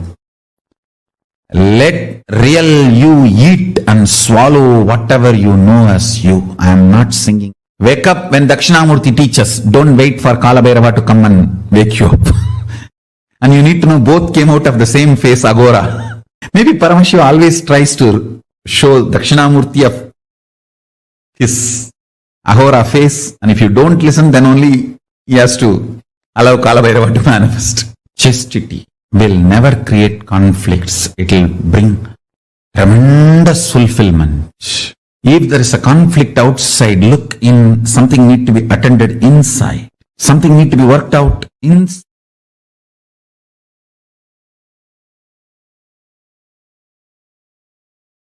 Ferociousness is a straight, intimate, raw, integrated way Guru deals you, handles you. If he has to strategize and present himself very sweetly to you, understand you do not have integrated relationship with him. You have a strategic relationship. He will also be having a strategic relationship.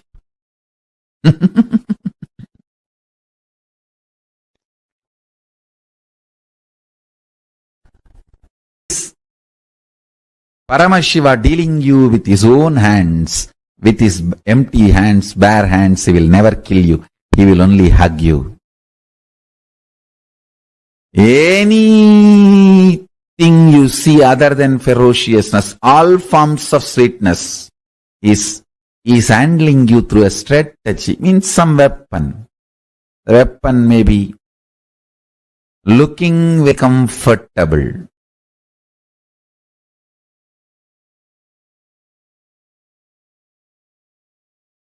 but not good for you in long term. Ferociousness, straightforwardness is the best integrated, intimate relationship with Guru. Understand, my love is lubrication for your machine. My ferociousness is energy, fuel, power for your machine. Any machine can run without lubrication, but it cannot run without power, energy. My ferociousness is as important as power is needed for the machine to run. My love is lubrication, optional, which is not compulsion. Don't even expect lubrication.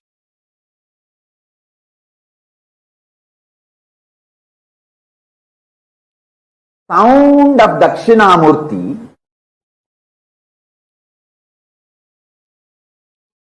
and silence of Dakshinamurthy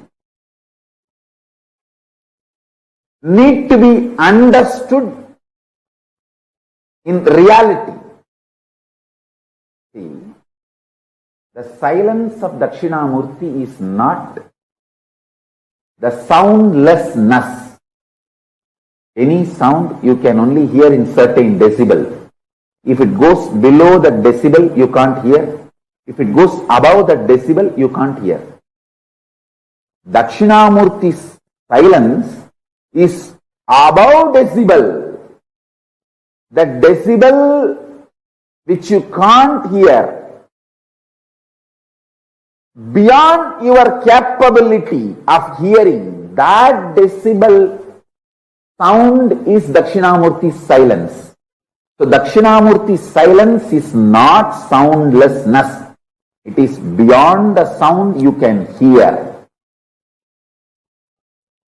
Same way, listen carefully.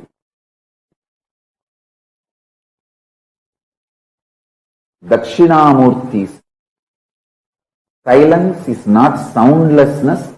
It is beyond the sound which you can grasp, perceive, hear. The human here has a dynamic range of the threshold of 120 to 130 decibel. You can neither hear below 120 decibel nor you can hear above 120 decibel. Sorry, 0 to 120 to 130. I can say 0 to 130 decibel. Listen carefully. Human here has a dynamic range of 0 decibel to 130 decibel. If something is below the 0 decibel, you can't hear. Something is above the 130 decibel, you can't hear. Dakshinamurthy's silence is above the 130 decibel. It is not soundlessness. It is the sound which is beyond your capability to perceive, beyond your range. Same way, Dakshinamurthy's visual silence. See, Dakshinamurthy's verbal silence is the sound which is beyond your perception. Same way, Dakshinamurthy's visual silence is not darkness where nothing exists. No. It is supernal effulgence where all your ability to visualize disappears into a supernal effulgence. Like 7 colors of the rainbow disappear into the sun's bright shining.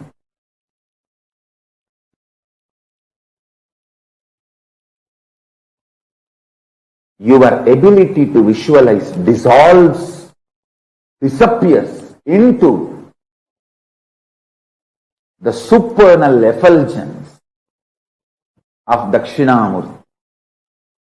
Understand? The supernal effulgence of Dakshinamurthy and supernal silence of Dakshinamurthy. Then you will understand the right knowledge, right clue about the existence of Paramashivatva. If you understand this one truth, today you can manifest powers. The common frequency the human ear can hear is like a 20 to 2000 hertz. 0 decibel to 130 decibel maximum. 20 to 20,000 hertz or 0 to 130 decibel. That's it. If it is below 20 hertz, you can't hear. If it is above 20,000 hertz, you can't hear. Dakshinamurthi's silence is above 20,000 hertz.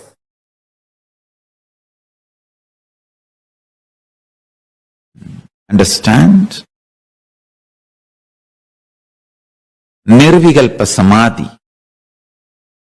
Paramashiva resides in Nirvikalpa Samadhi and radiates it in the form of Dakshinamurthy.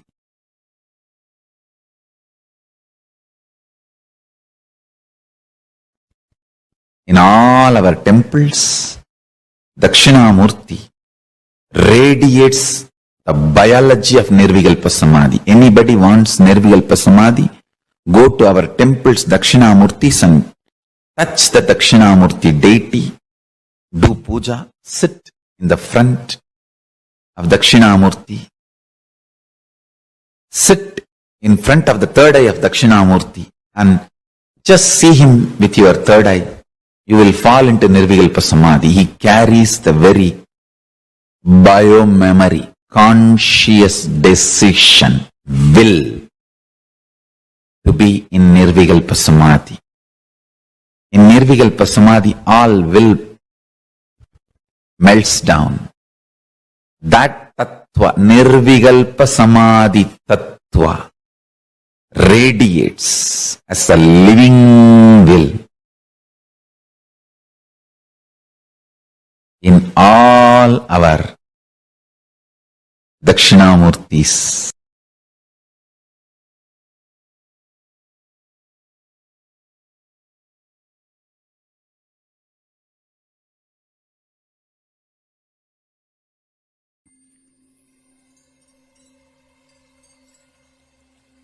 I welcome you all with my love and respect.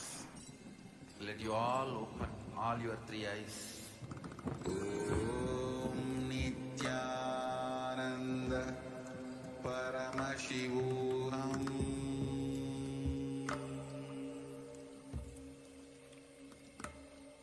Om Nithyananda Paramashivam.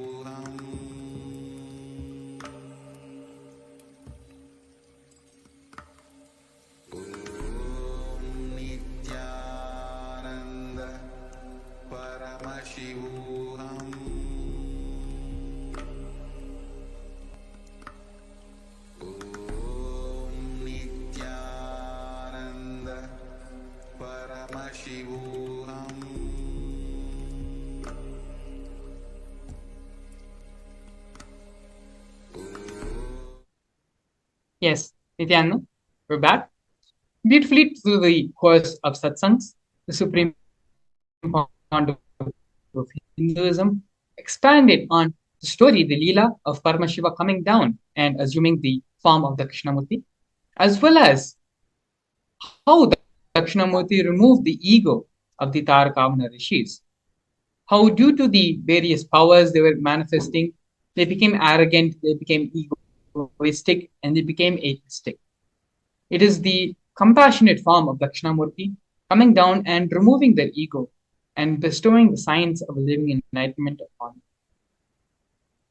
Forgiveness is a straight, intimate, raw, and integrated way which Guru handles you. If he has to strategize and present himself very sweetly to you, understand you do not have an integrated relationship with him. You have a strategic relationship. He will also have a strategic relationship. Swamiji actually very beautifully again and again says that Guru is nothing but a mirror of you. The way you respond and you relate with the Guru, in the same way only the Guru relates.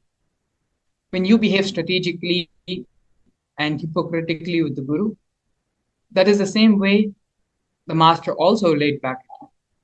But when you are in complete integrity, complete authenticity, and have a very straightforward relationship with the Guru, then the Guru will also be straightforward and integrated to you as you do. Your actions decides the relationship with you, the relationship you will have with your Guru, with your Master.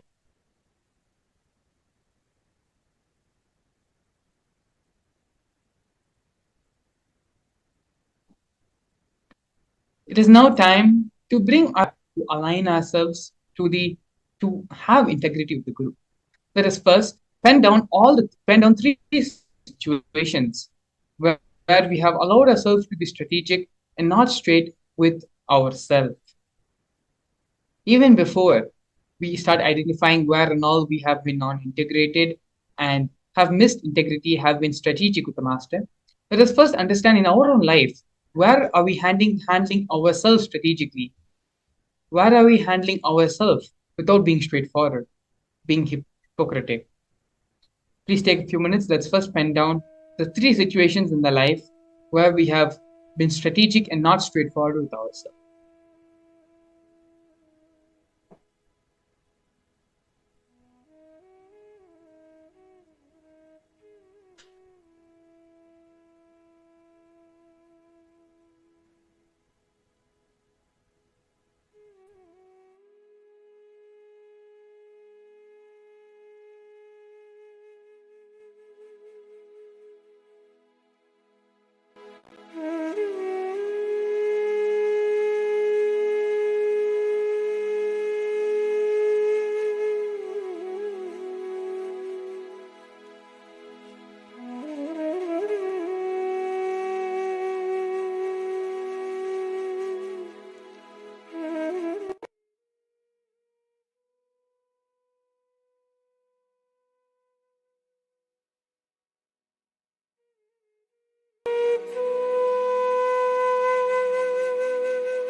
Yes.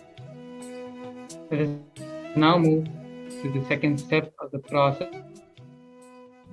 After identifying the three situations in which you have allowed to be yourself to be strategic with you and not straight with your own self, we're going to be entering the next process, next step, which is deciding to be raw and straight with yourself and pen down everything which comes up.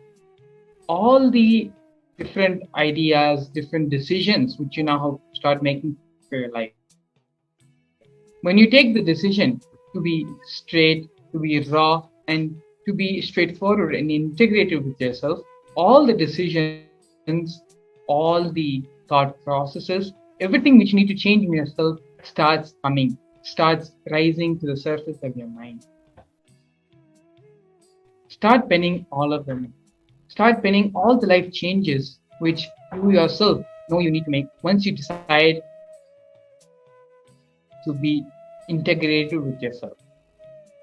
It is through these various processes which we are going through every single day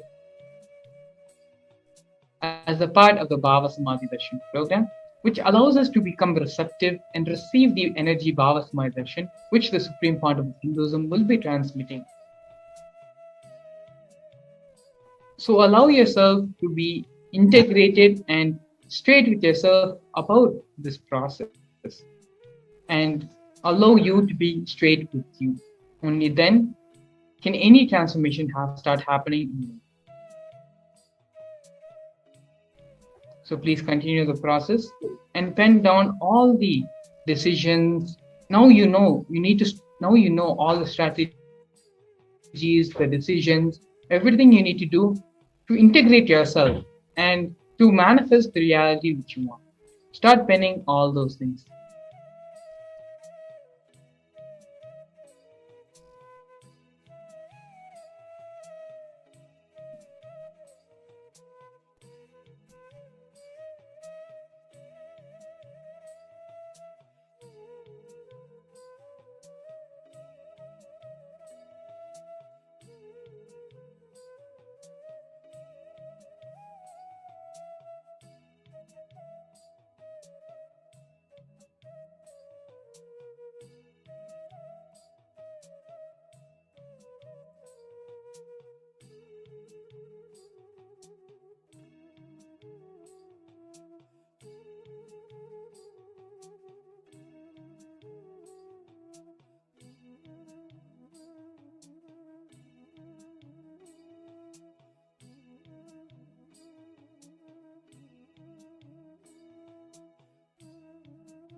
Yes, let's move now to the next step of the process.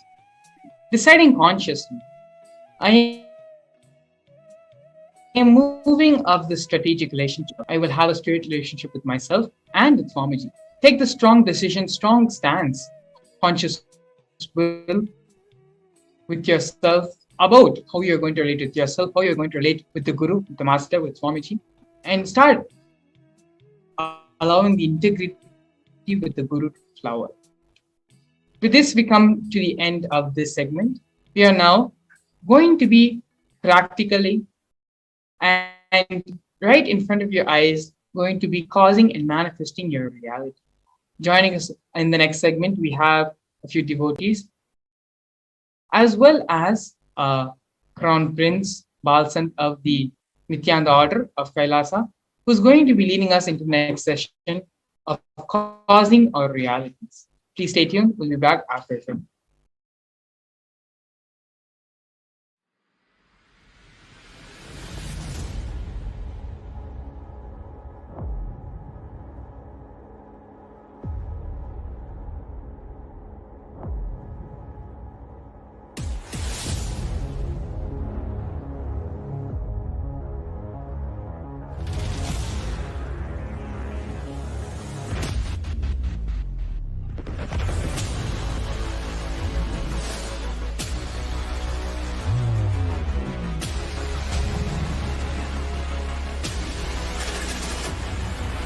you will become Paramashivam.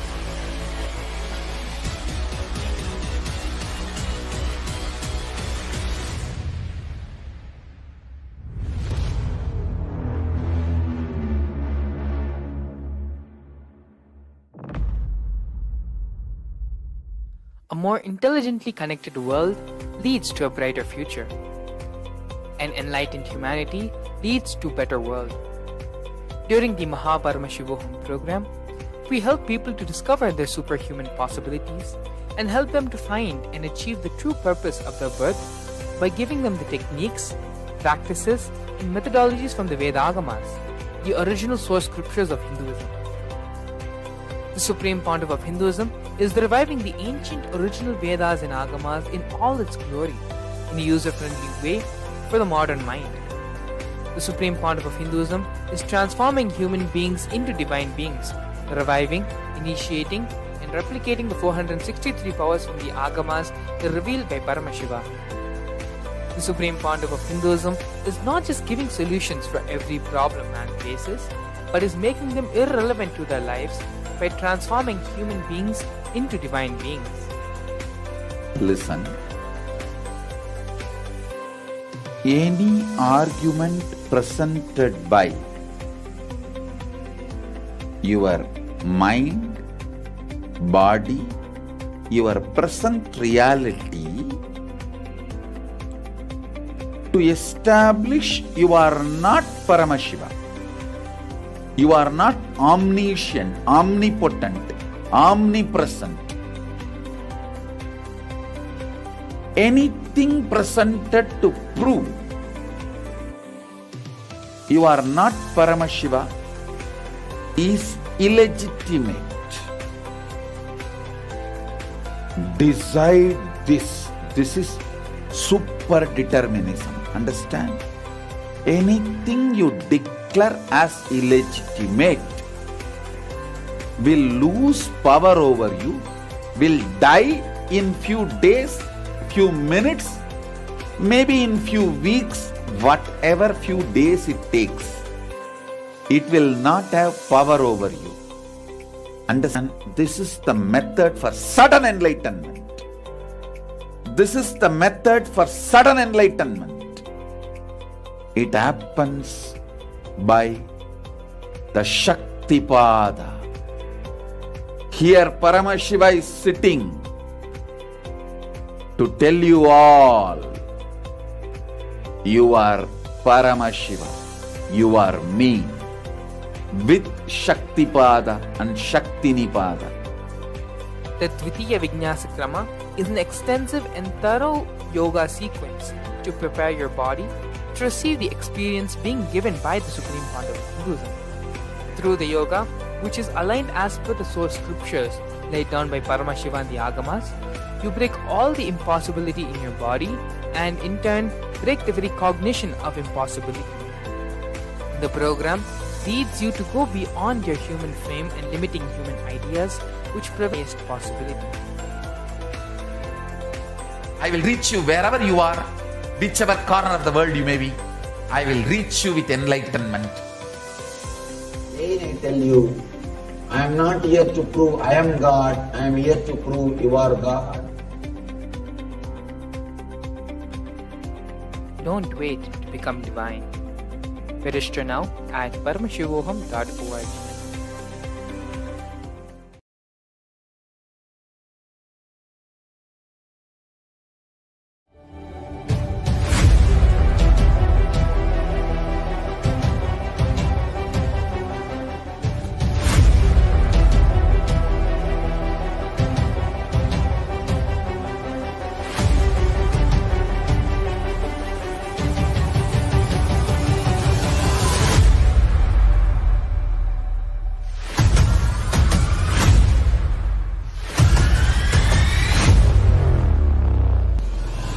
Whatever I shared till now, condensing the whole thing and reviving it as experience, starting from completion, unclutching, power manifestation, the states of consciousness, and the planes, multiple planes, everything.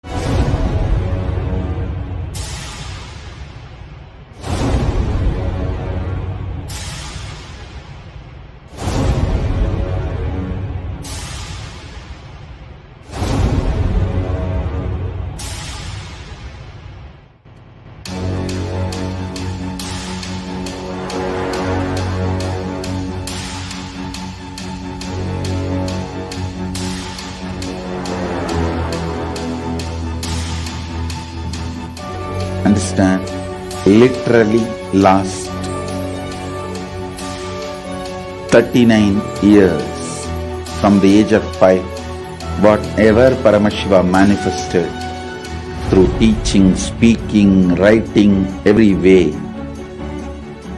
condensing the whole thing and presenting it to you all as experientially in these 21 days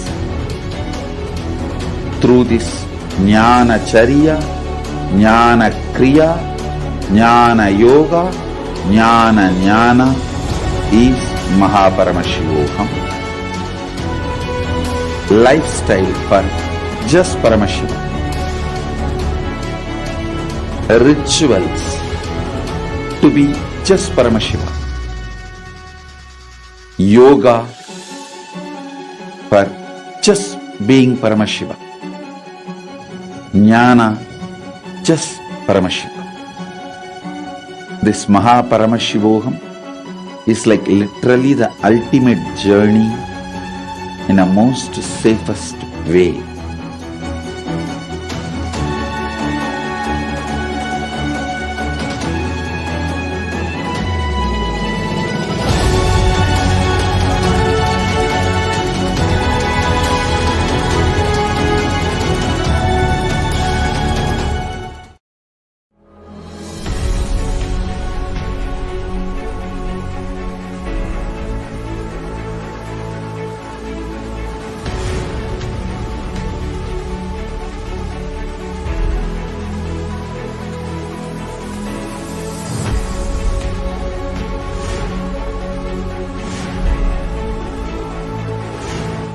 Horrible guy.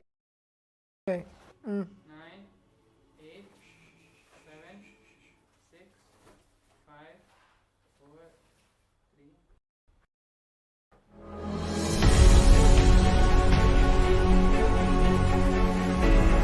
All the viewers watching us live on Facebook, YouTube, Instagram, and all of the social media platforms to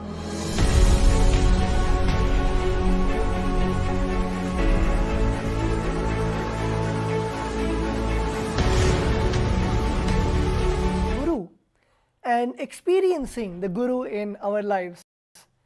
As we all know, the most important person in all our lives is our beloved Guru, our beloved Swamiji, the Supreme Pontiff of Hinduism, and experiencing that Guru Tattva, literally going back to of when you met Swamiji. Experience was when you met Swamiji and for the first time saw Swamiji in your lives and really experienced that Swamiji said me Wandada moment.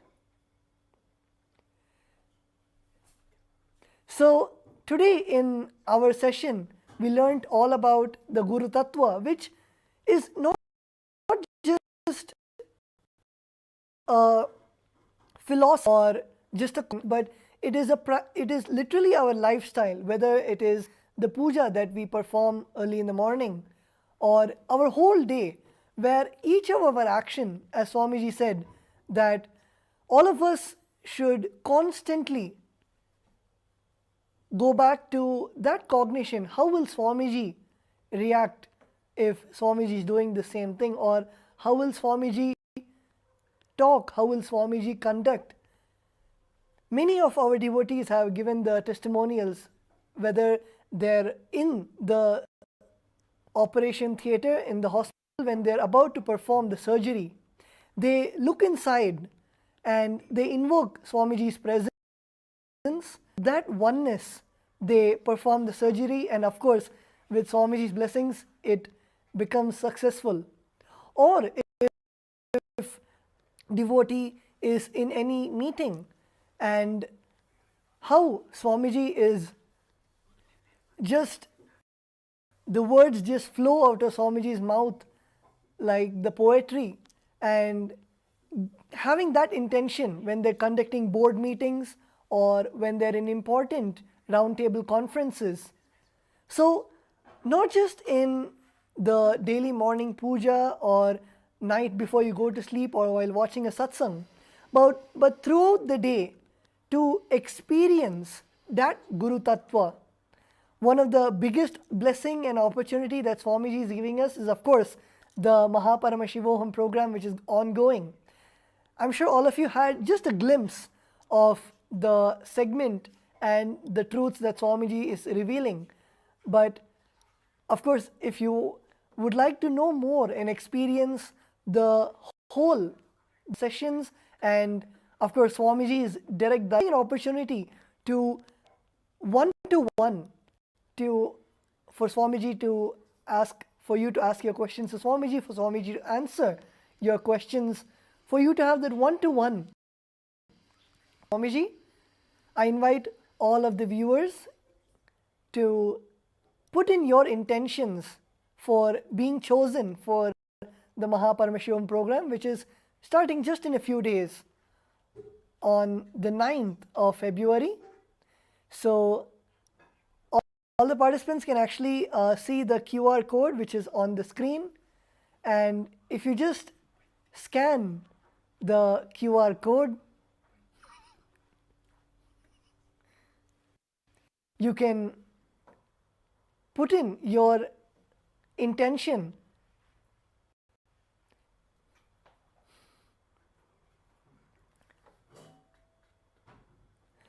Name.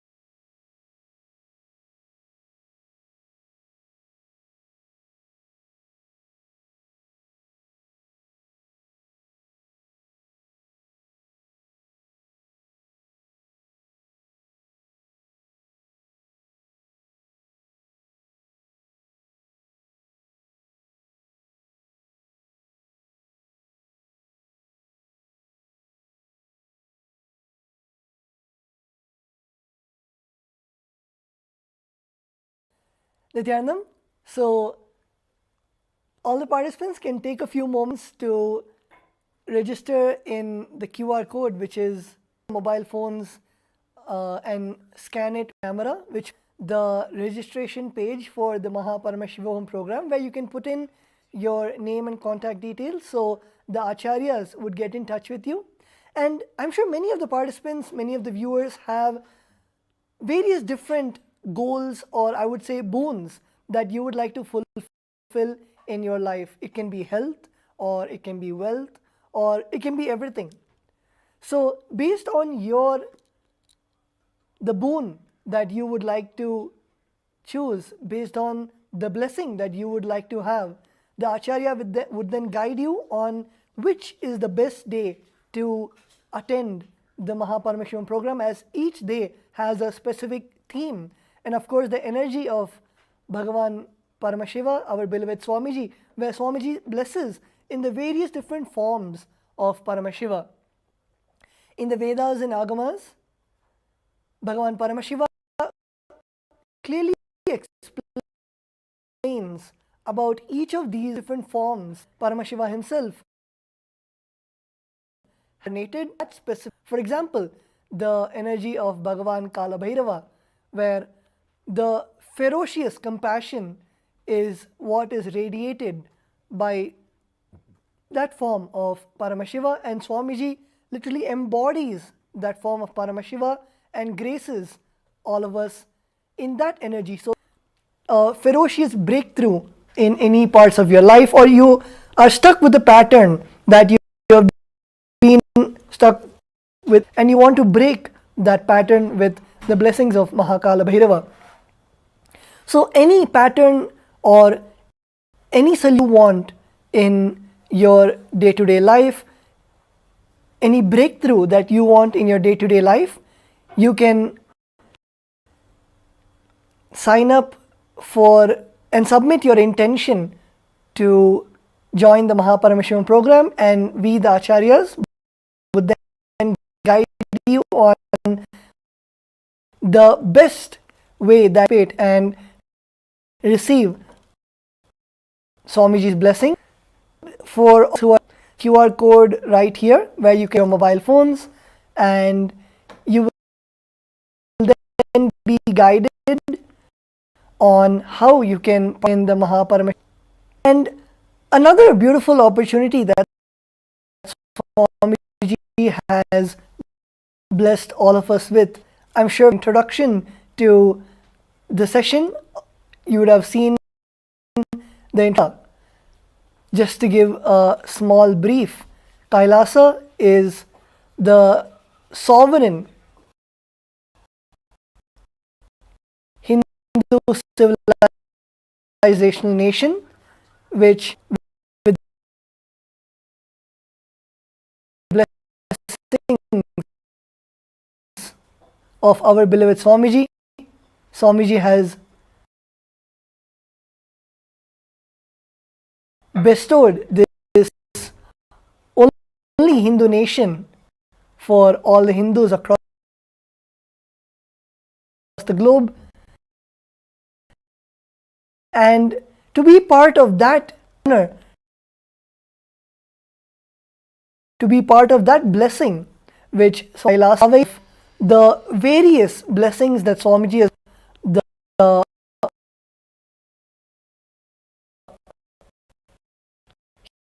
huge blessings of Swamiji, whether it is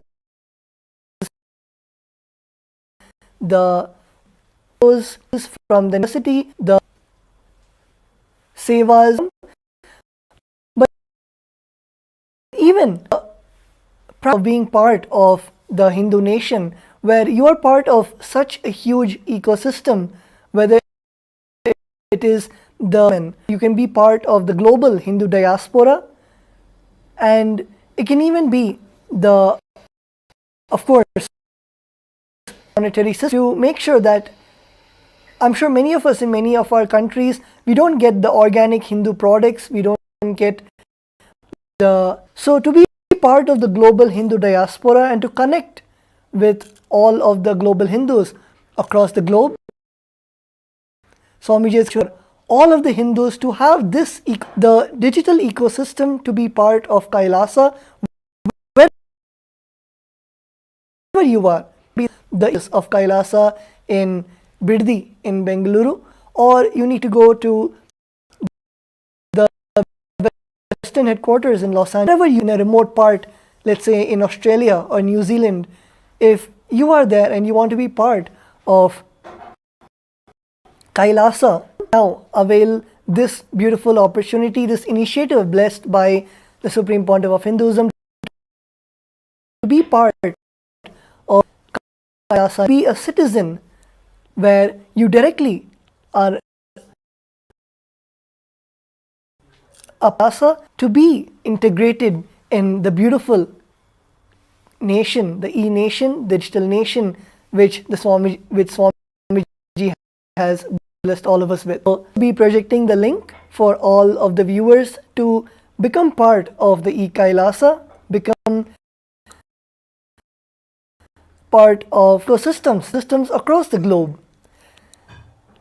And we have many more beautiful things which are coming. So just be right back.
Nithyananda, welcome back.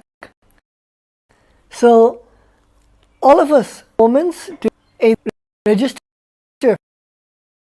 for the or the e-citizen, and with that we have a very interesting segment coming up next. We will be having Nithya Maharaj, who will be joining us, and introducing the various of Paramashivam program, and we also have many participants who are there who will be sharing their. You can have just a glimpse on how the Paramashivam program is and how you can relate with the Paramashivam program. So, Nithyananda Maharaj.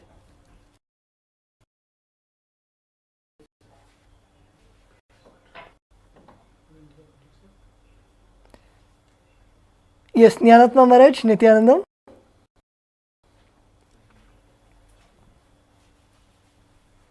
Yes, Nithyananda Maharaj. Yes, Maharaj. You can go ahead. Thank you so much. So, everyone, thank you so much. Into exactly what is the spiritual growth? How does the spiritual growth happen? Actually, in Bhagavad Gita, the second chapter, 61st verse says, Tani sarvani samyamya ta asita mat paraha vashehiya sendriyani tasya prajna pratishtita. Here is, whether you believe it or not, whether you want to understand it or not, you are a person, you are an individual soul. So Bhagavad Gita, you are an individual soul reflecting the pure consciousness. And the Supreme Pandava of Hinduism reveals your conscious decision to empower the oneness experience is enough for the oneness to blossom in you. Take over. So it's just willingness. The conscious willing. You're reflecting the pure consciousness, and just your conscious decision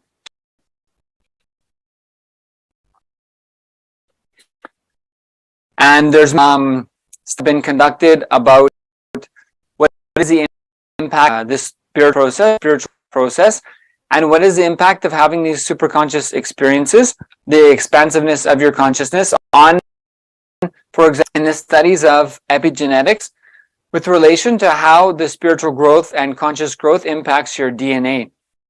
So some of the studies with this study of epigenetics, how your genetics, your DNA can be influenced through conscious experience, through spiritual growth. So some of the things have included things like boosted genes, for example. Boosted genes had, in one study, had 3 main beneficial effects. Efficiency of the mitochondria, which is like the cell, the energy battery for the cells.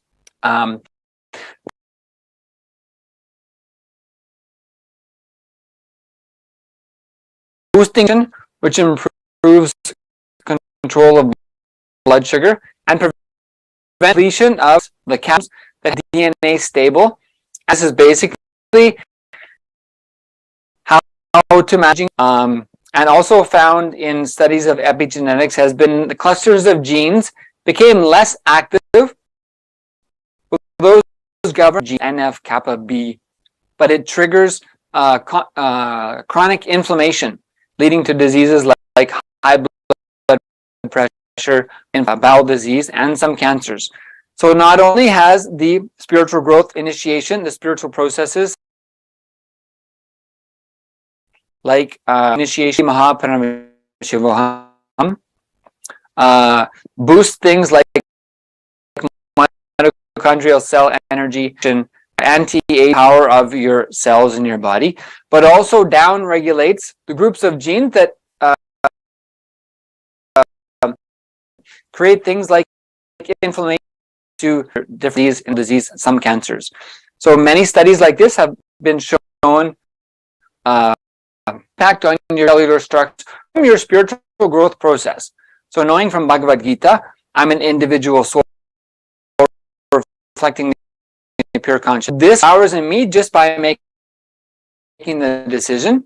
Then modern day science has been able to reflect and document many genes and clusters of genes directly influencing your DNA through the spiritual processes.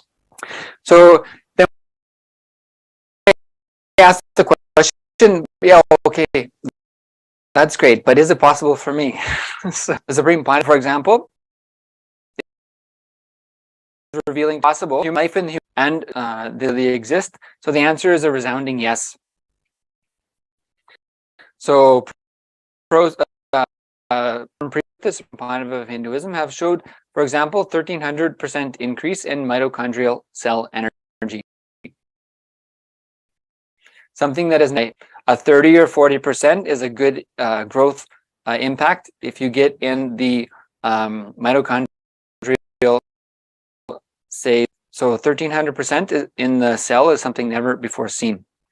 So to hear more of some of the personal experience, the Mahabharata and the initiations, darshans, the superconscious mutation process. So once we have of higher dimensions from the Supreme Pontiff of Hinduism, that engages a mutation process, superconscious mutation process. So superconscious because basically we've been expanded to experience a new space of reality, and that changes everything about how we relate with life, how we relate with ourselves. The impact on our DNA in our body of changing that process to align the cell's DNA of our body to the higher superconscious revelations. So the initiation time with the avatar gives us the superconscious experience, which mutation in even our DNA level. So to hear more about this direct experience, I'd like to welcome guest to share his experiences in the Paramashivam, the initiations and darshans with the Supreme Pontiff of Hinduism. Sterling, I'd mute yourself and welcome you. Thank you so much for joining us. And if you would just briefly introduce yourself, please. Thank you so much. Hello, Nithyananda. Thank you for having me.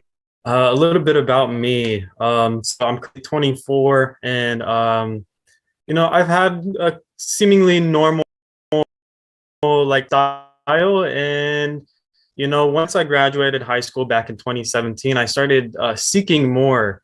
It was kind of like, it felt like an just deep inside me, there is that desire for some spiritual experience.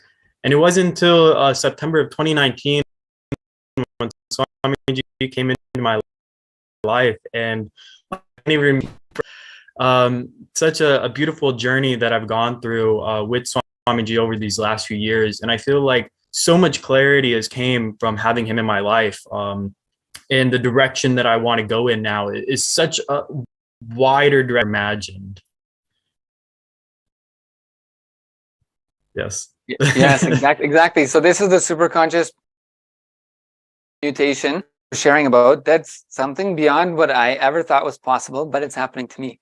Actually, so I then what can you share?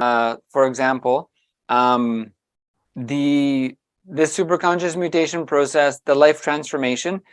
So how would you describe in your life what the impacts of the darshans, initiations, Paramashivam experience with the Supreme Pontiff of Hinduism has been for you? Many times, like within Hinduism, we know that we're told this world is Maya, it's just an illusion, and it's just like a dream. And it's because of having Swamiji in my life, it's like everything, like just me being available, me being open, just sitting for these programs and sitting with darshans and satsangs, it's like naturally over time, like it just, all these explosions and growths have happened where it's like I'm so empowered. It's like now I feel like, yes, I am experiencing like a lucid dream of sorts, where anything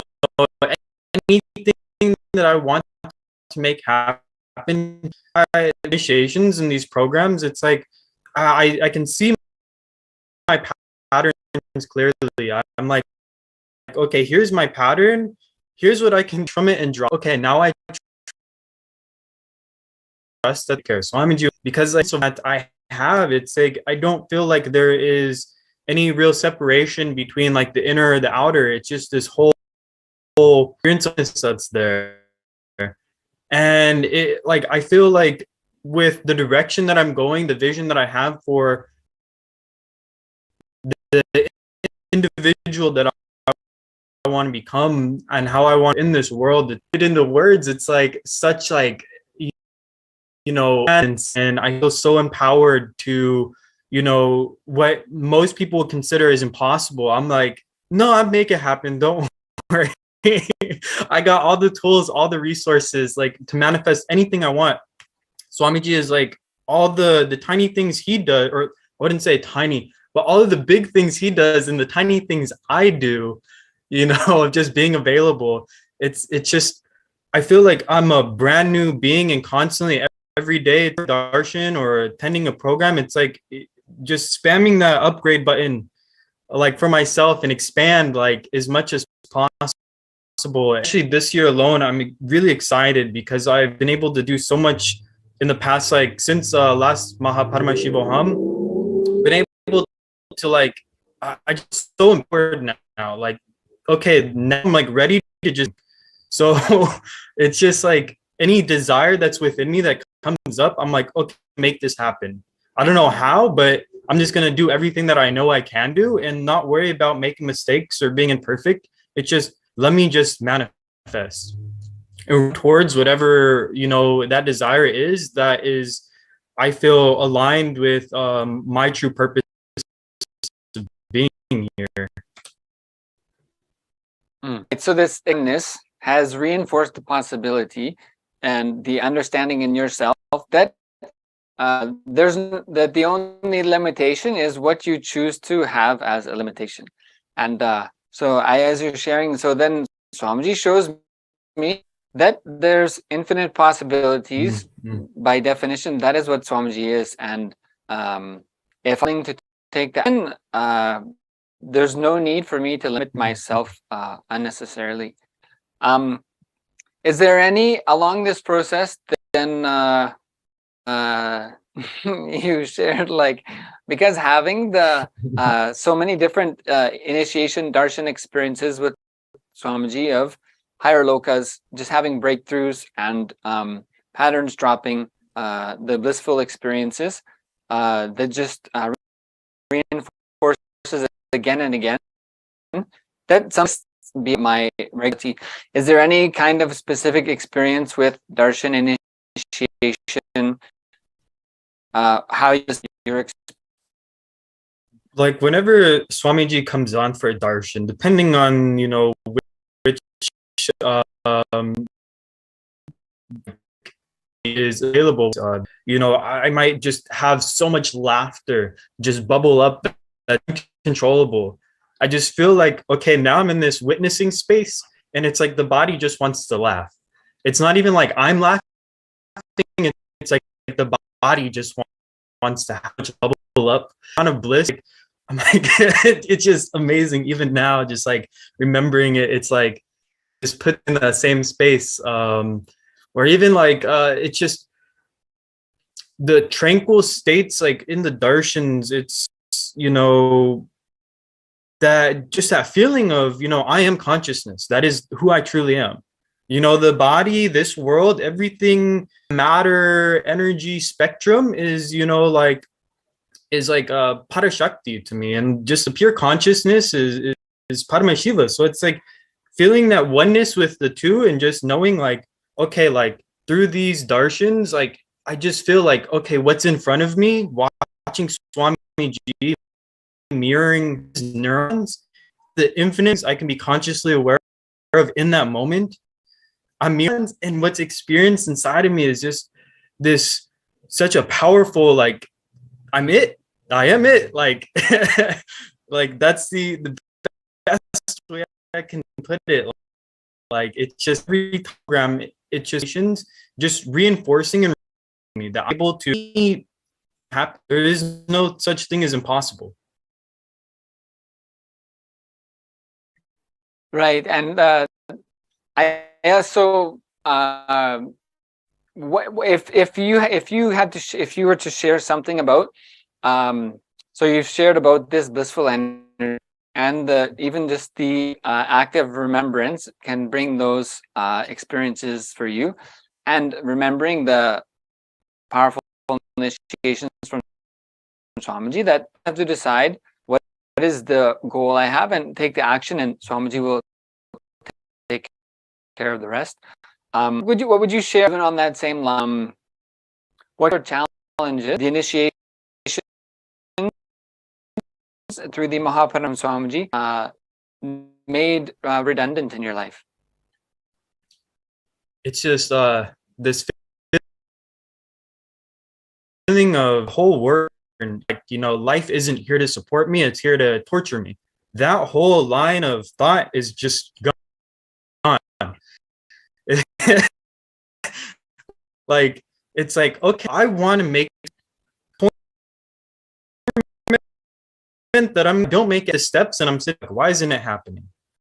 But when it comes up and I just go for it, just like run to it, like, you know, with that like childlike energy of just, I want that, let me for it, it just happens.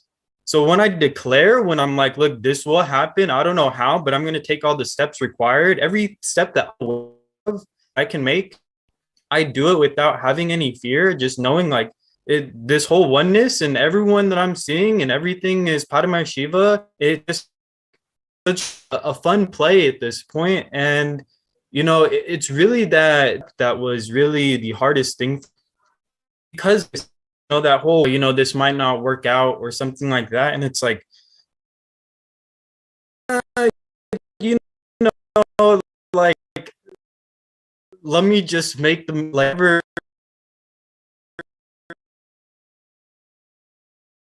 mistakes and imperfection. I'll learn out, but desire. So let me just go after it. And there's nothing in my life. There's only the challenges to keep empowering me and inspiring me, and being in his, like, the challenges I face are so like, I don't want to say easy to overcome, but it's just like, it's like, okay, it's so easy to take this step now that I can make it happen, and I'm not scared of anything at this point. I realize like the only thing that I can be scared of is myself, and it's like, why? Like, there's nothing I fear. The judgment that, like, on judgment, why do I need in the first it? It's Swamiji's like, okay, I'm just gonna have fun in this world.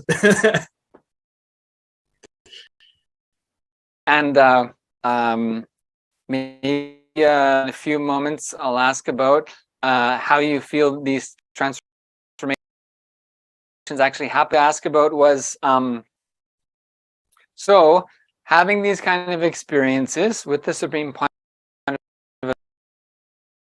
Hinduism, these initiations into superconscious mutation. What do you know, like, about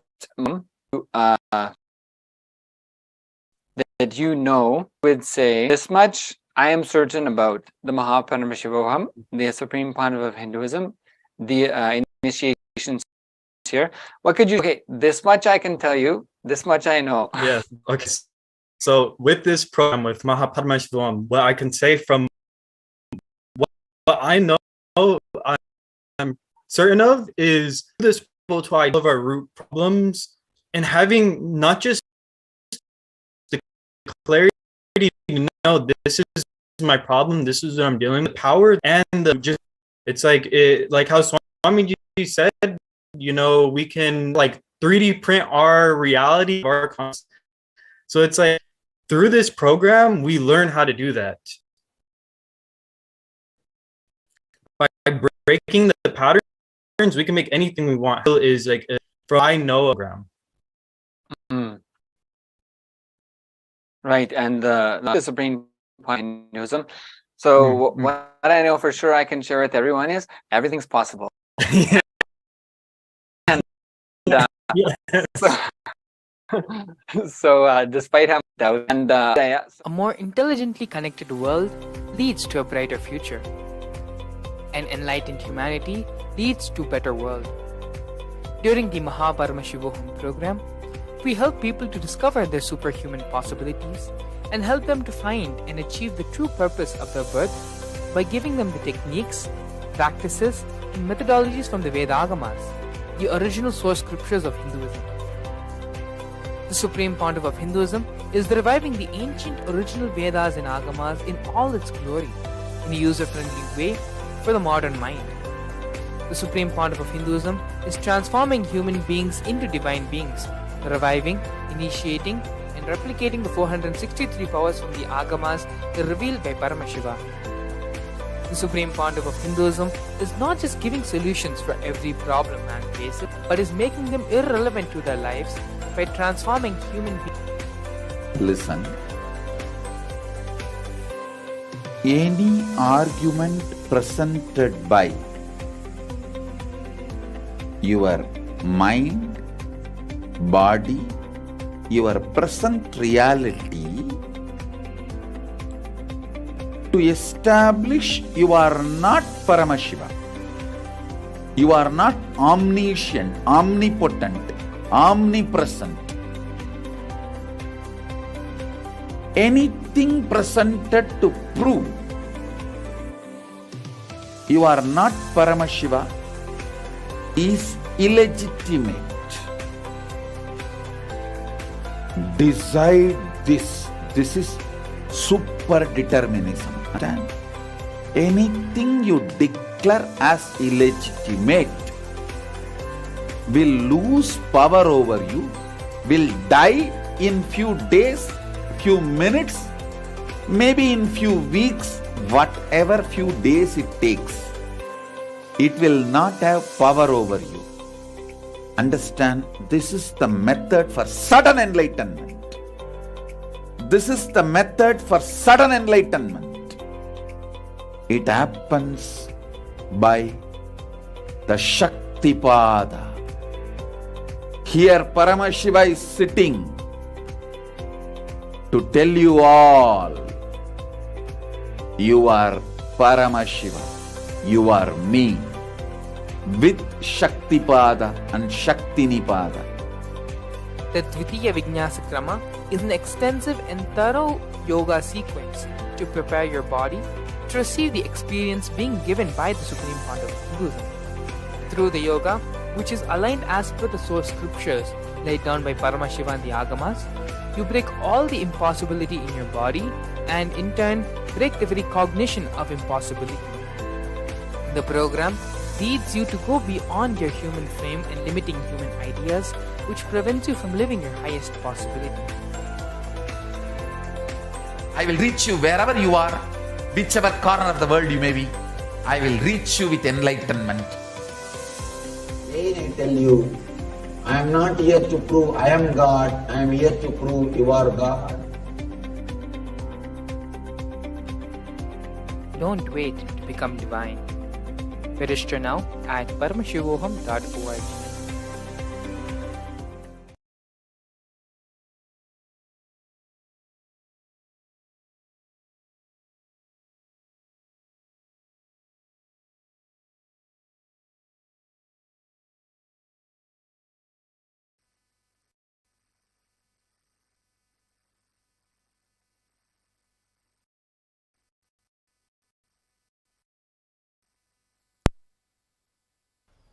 So we just had from Sterling Iyer about his experience with Voham and his experience with Swamiji.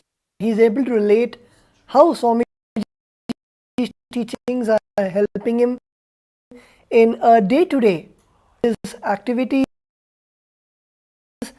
how Swamiji is guiding him in of his step. So that's sharing. Thank you, Sterling Iyer. Thank you, Sri Nyanatma Maharaj, for the introduction. So with that, a few of the viewers had asked us how they can sign up for the e-citizen and what exactly is e-citizen. So to explain it again, Swamiji has blessed us with a huge e-Kailasa ecosystem where there's a huge digital network of Hindus around the globe. And all Swamiji has blessed and made a platform for all of them to come together and do everything, right from starting the morning routine, the yoga, where sanghas together club and do the morning together, enriching the community and teaching everyone the science of enlightenment. They do Bhagavad Gita, where truths revealed by Swamiji, the Bhagavad Gita decoded by our beloved Swamiji, is read, learnt, internalized, and also shared with the whole Sangha. Same way, in every aspect, whether it is the Shastra Adhyayana of the Shastras, is global temple events of your Sangha, or it can even be gatherings online for doing the Nirahara Samyama, or the meditation events like the Akhanda Mahavakya Japa. So there are so many possibilities for you to be part of Kailasa's ecosystem and for you to experience the individual but as part of the whole Sangha, the ecosystem. And that is what is e-Kailasa, and that is what being an e-citizen means. It is directly being part of this enlightenment ecosystem, to be blessed to be a part of this network where you're able to enrich yourself, to enrich others, the whole community around you, your family, your friends, and everyone, to experience this huge enlightenment civilizational nation which Swamiji is reviving, not just physically but even from your own bed, from your own house. For you to experience this ecosystem is what is e-Kailasa. So just to show all the viewers how we can register for the e-Kailasa, becoming an e-citizen of Kailasa. So in your screen you should be seeing portal, the website where you can register for the e-Kailasa. You can also see the link ecitizen.kailasa.org. Official to register and to become a e-citizen. So let me repeat it again. It's on your screen. It's ecitizen.kailasa.org. So that is a link where you can go and apply to become a e-citizen, and it is not a complicated application. It is for you to create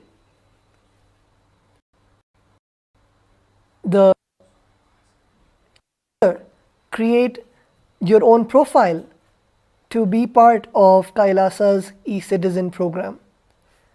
So all of us can see the link on the screen. So you just need to type in your email and your password, which is Kailasa's products, whether it's Nithyananda TV, where you can see Swamiji's live satsangs, or you can see the Darshan of the various Kailasas across the globe, or Samadhi, which Swamiji has introduced, to log in and register for those programs, or it can be used for availing the apps of Kailasa.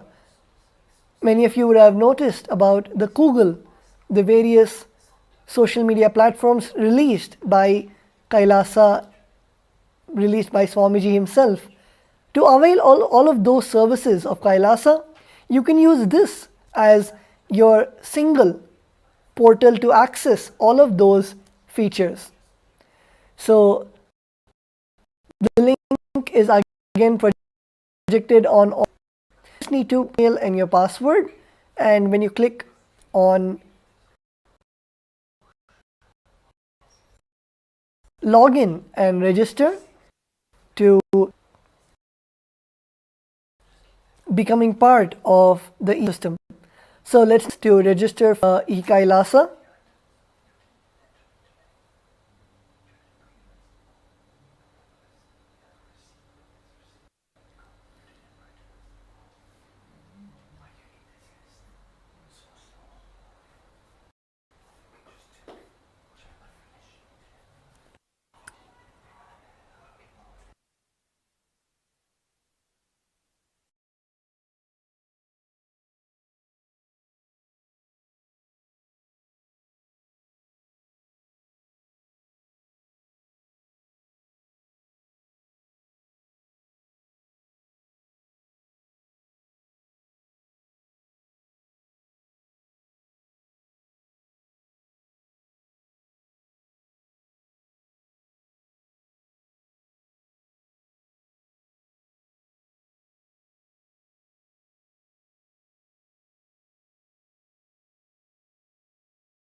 Nithyananda. So as you can see on your name, your first name and last name, your email and your password,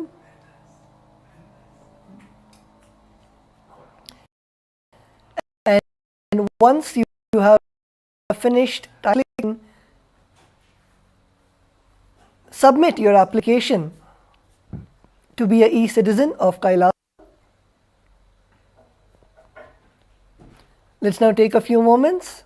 I invite all of the viewers to submit your application, and just in a few moments we'll be getting ready to receive the Bhava Samadhi Darshan of our beloved Swamiji. So, few moments to the Bhava Samadhi Darshan. Take a few, apply for the citizenship, and then all of the viewers who would like to become part of the Paramashivam, that link for you to submit your intention to attend the Mahaparamashi starting 9th. So let's take a few moments and we will then be moving on to the next segment of today's session. Om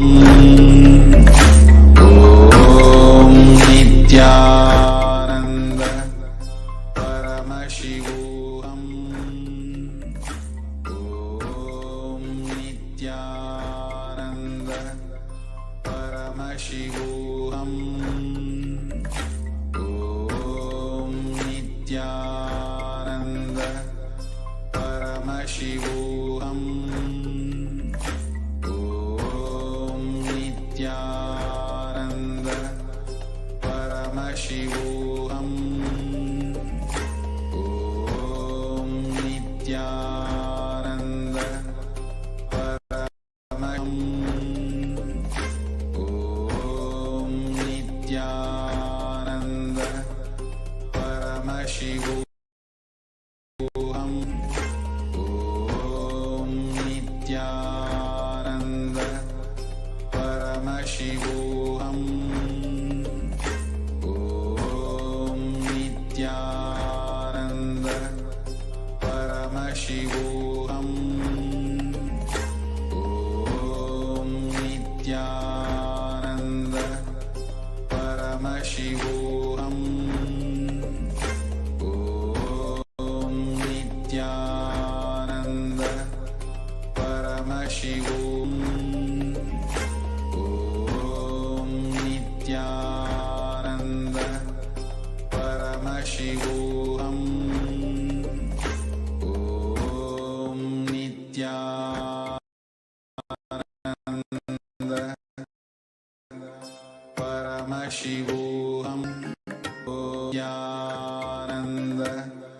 Paramashivam.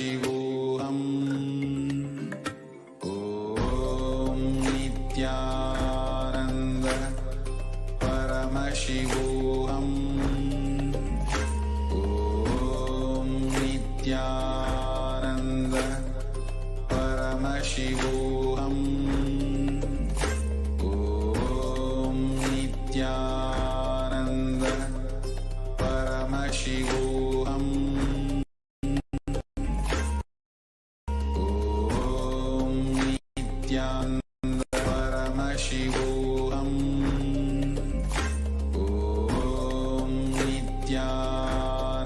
Nithyananda Paramashivam. Om Nithyananda Paramashivam.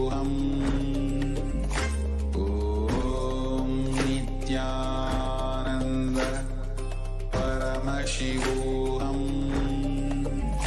Om Nithyananda Paramashivam.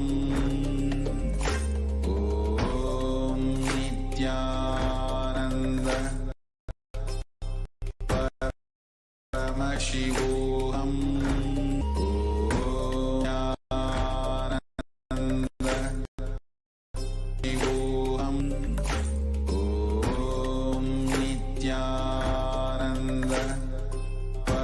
Paramashivam. Om Nithyananda. Paramashivam. Om Nithyananda.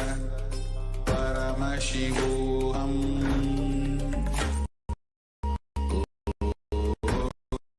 Paramashivam. Om Nithyananda. Paramashivam. Om Nithyananda. Paramashivam.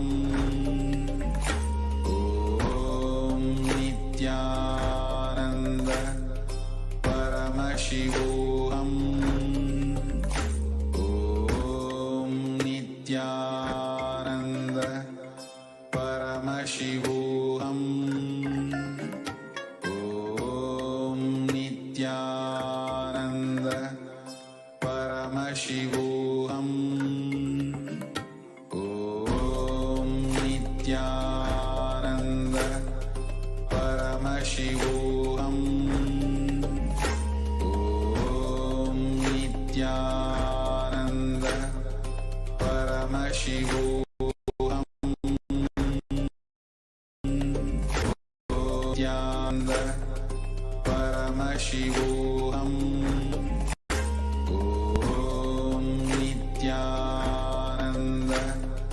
Paramashivam. Om Nithyananda. Paramashivam. Om Nithyananda. Paramashivam.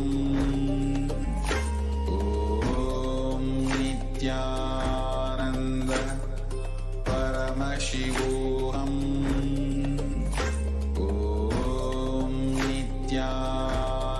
Paramashivam. Om Nithyananda. Paramashivam. Om Nithyananda. Paramashivam. Om Nithyananda.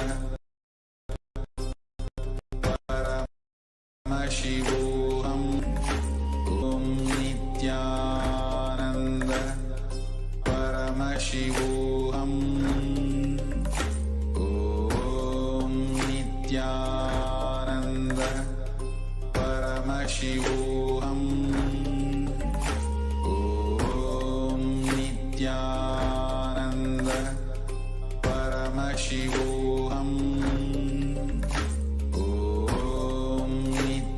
Nithyananda. Paramashivam. Om Nithyananda. Paramashivam. Om Nithyananda. Paramashivam. Om Nithyananda. Paramashivam. Om Nithyananda. Paramashivam. Om Nithyananda. Paramashivam. Om Nithyananda. Paramashivam. Om Nithyananda. Paramashivam. Om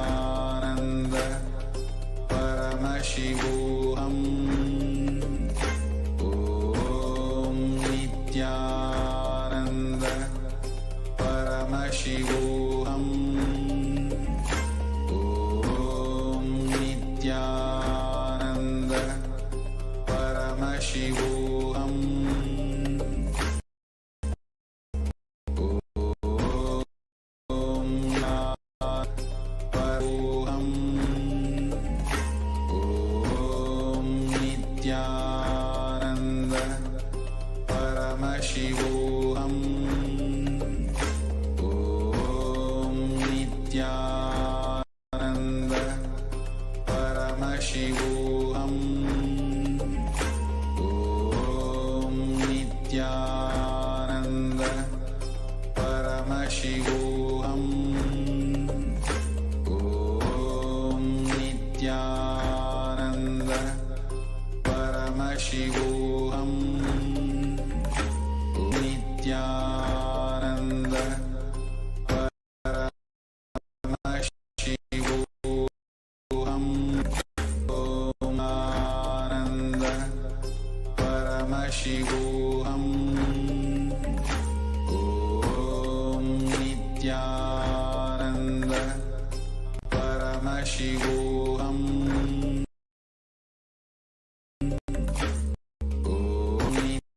Nithyananda Paramashivam Om Nithyananda Paramashivam Om Nithyananda Paramashivam Om Nithyananda Paramashivam Om Nithyananda Paramashivam Om Nithyananda Paramashivam Om Nithyananda Paramashivam Om Nithyananda Paramashivam Om Nithyananda Paramashivam Om Nithyananda Paramashivam Om Nithyananda Paramashivam Om Nithyananda Paramashivam Om Nithyananda Paramashivam Om Nithyananda Paramashivam Om Nithyananda Shivoham Om Nithyananda Paramashivoham Om Nithyananda Paramashivoham Om Nithyananda Paramashivoham Om Nitya Paramashivoham Om Nityananda Paramashivoham Om Nityananda Paramashivoham Om Nityananda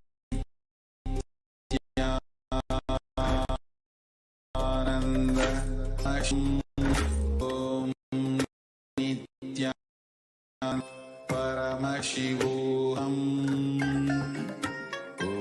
Om Nityananda Paramashivoham Om Nityananda Paramashivoham Om Nityananda Paramashivoham Om Nityananda Paramashivoham Om Nityananda Paramashivoham Om Nityananda Paramashivoham Om Nityananda Paramashivoham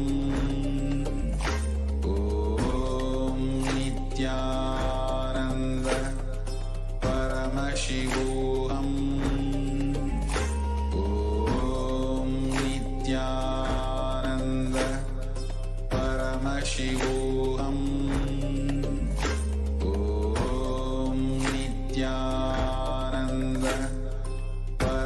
Paramashivam.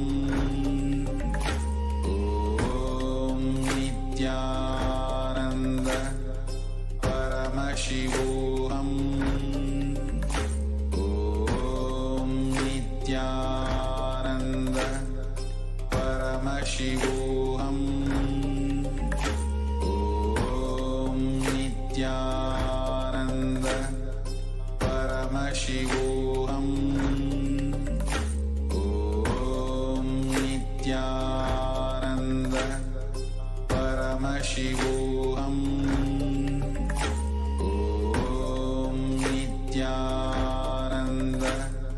Paramashivam. Om Nithyananda. Paramashivam. Om Nithyananda.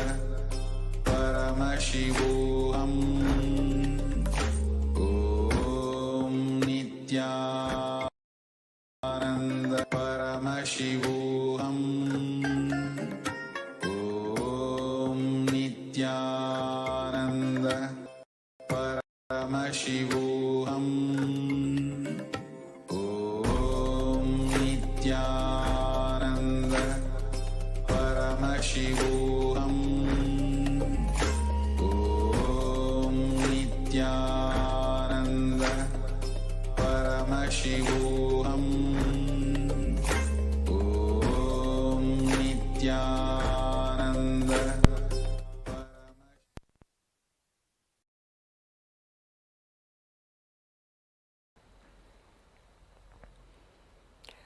Nithyanandam. So while all the viewers are finishing up with the Mahaparamashim, we would like to announce many of the opportunities coming up for, as we're having the temple events, as Shivaratri is right around the corner. It is beginning on the 8th February, which till Shivaratri, which is on the 18th. So if any of the viewers would like quarters in Adi Kailas temples, where we will be having the grand rituals going, which is the Paramashivam, comment live platforms, and we'll be happy to guide you for us for all of those rituals and be a part of the grand Mahaparamashivratri celebrate our coming. So with that, we also invite all of the participants, all of the viewers to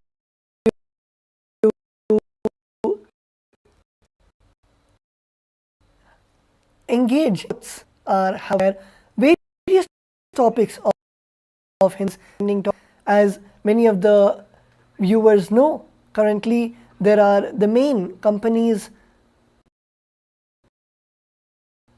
which are just laying off employees, and beautiful Hindu system, not context of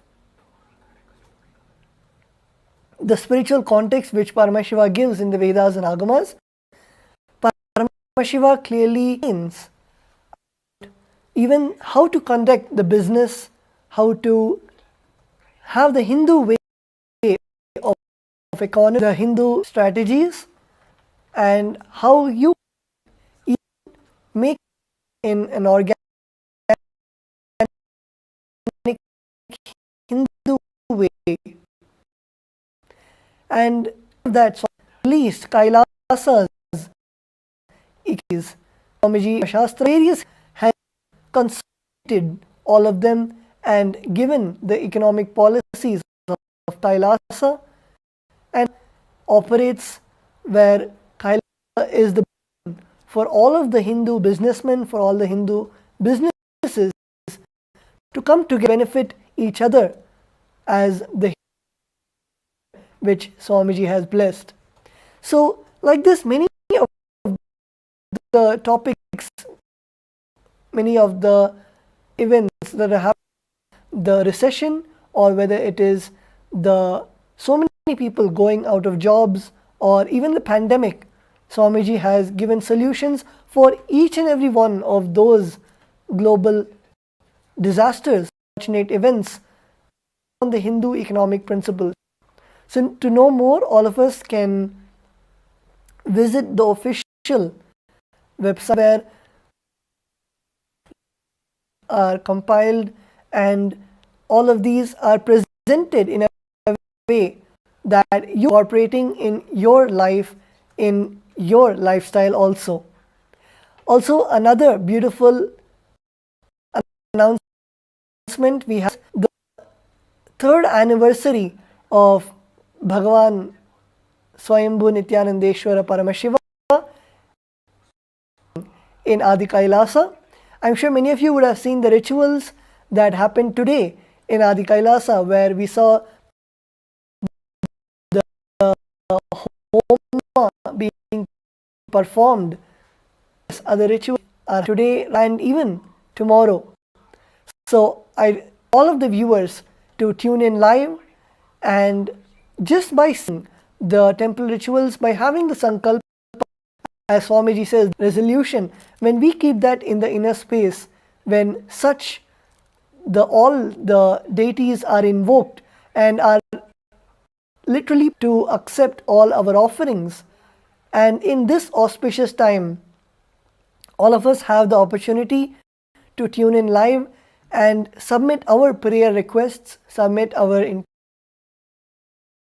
intentions, submit our prayers and wishes, boons received from Paramashiva, invite to come and experience the grand rituals, the grand happening of the 3rd anniversary of Nithyanandeshwara. The Nithyanandeshwara Paramashiva himself, the Linga, of course Swayambhu, eternal, which is from time immemorial, gracing. But from the time that we officially, Swamiji consecrated Bhagavan Nithyanandeshwara Paramashiva in the form of the Swayambhu Linga, this is the 3rd anniversary of Swayambhu Nithyanandeshwara Paramashiva. And also, by becoming an e-citizen, that itself grants viewers the two-way darshan of the live rituals, where not just in one way through YouTube or Facebook or the various social media platforms you're able to receive the darshan and blessings of Swayambhu Nithyanandeshwara, but you're able to be in two-way, where Bhagavan Nithyanandeshwara also, Swamiji, can see you and receive the blessings and receive the Nayana Diksha, the initiation, just by the Swami of Paramashivam. So all of us can avail this beautiful opportunity by becoming part of the e-Kailas, and the link right below, viewers can apply for ship of Kailasa. The rituals are happening from 7 a.m. IST, which is 8 p.m. Pacific, to 1 p.m. which is Pacific time, and all of you can enjoy the rituals happening and receive the blessings of Bhagavan Nithyanandeshwara Paramashiva. So with that, we'll now be going to the next segment in just a few moments, and we'll be right back with you after a short break. Please stay tuned.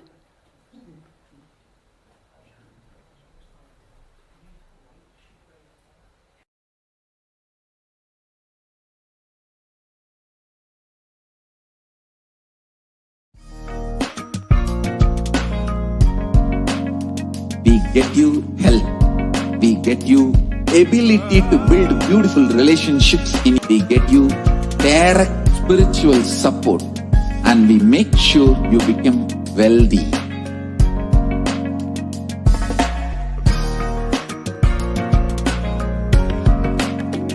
We won't stop giving you just good life. we will literally not stop till you live enlightened life.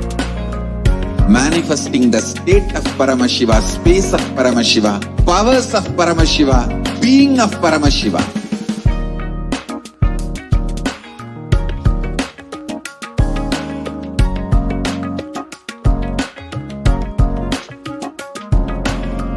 Whole world should become e-Kailashian. I want the whole world to know Hindus have something great to contribute to the world.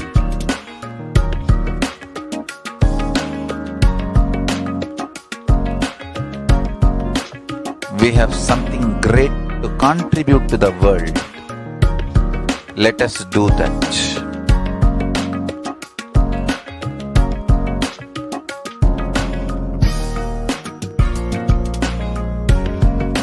E-Kailasa is proper customized spiritual service helping you to identify your root patterns of suffering. We have perfected the science of helping every individual from every cultural, religious, nationality background.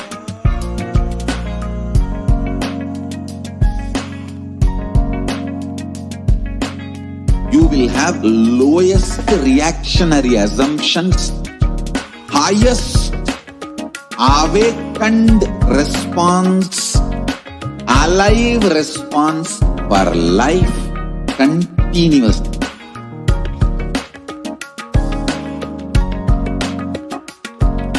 E-Kailasa is enlightenment ecosystem, literally enlightenment itself in your own home, wherever you are.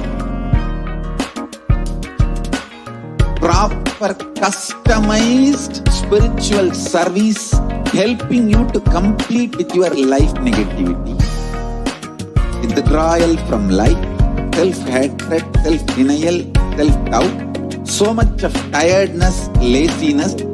We can support you aligning your diet, your attitude, your aptitude, your understanding about life. We can help you with everything.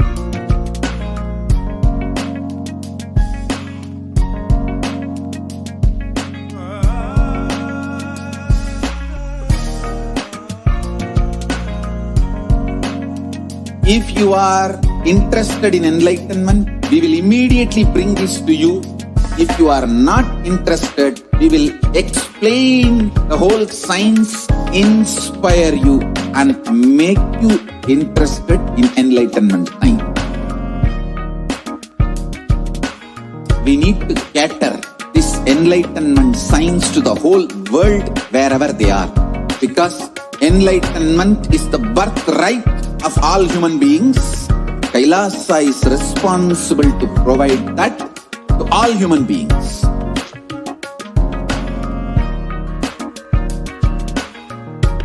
Kailasa is the totality of the knowledge I received from my gurus and practice manifested in my life, perfected by teaching millions of people from all cultures, time zones, backgrounds, genders, nationality, race, from every creed.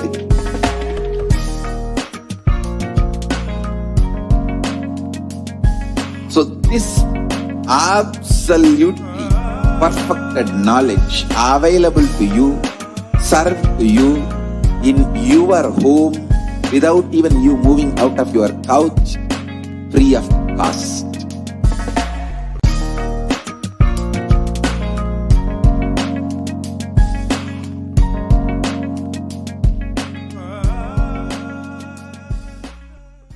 There are some great spiritual sciences unique to Hinduism.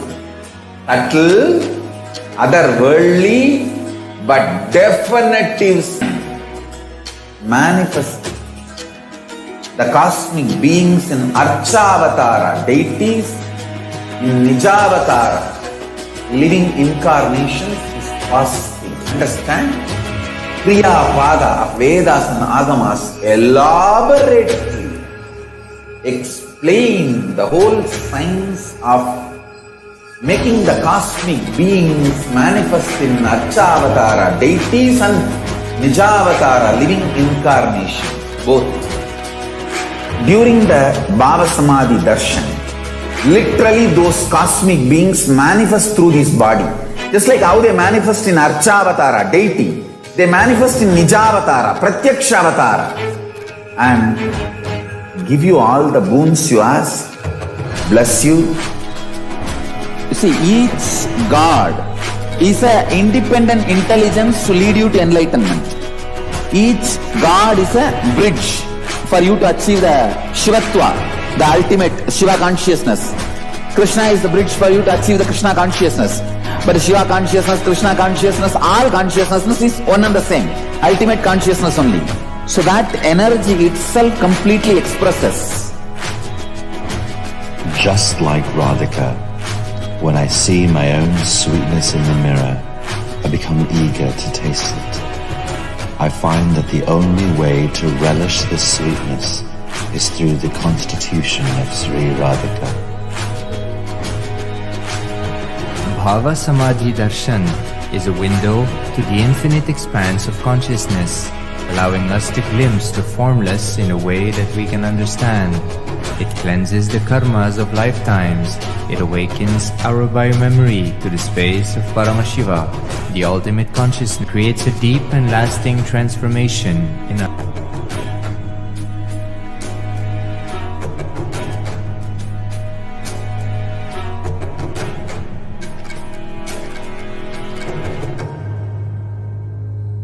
A more intelligently connected world leads to a brighter future.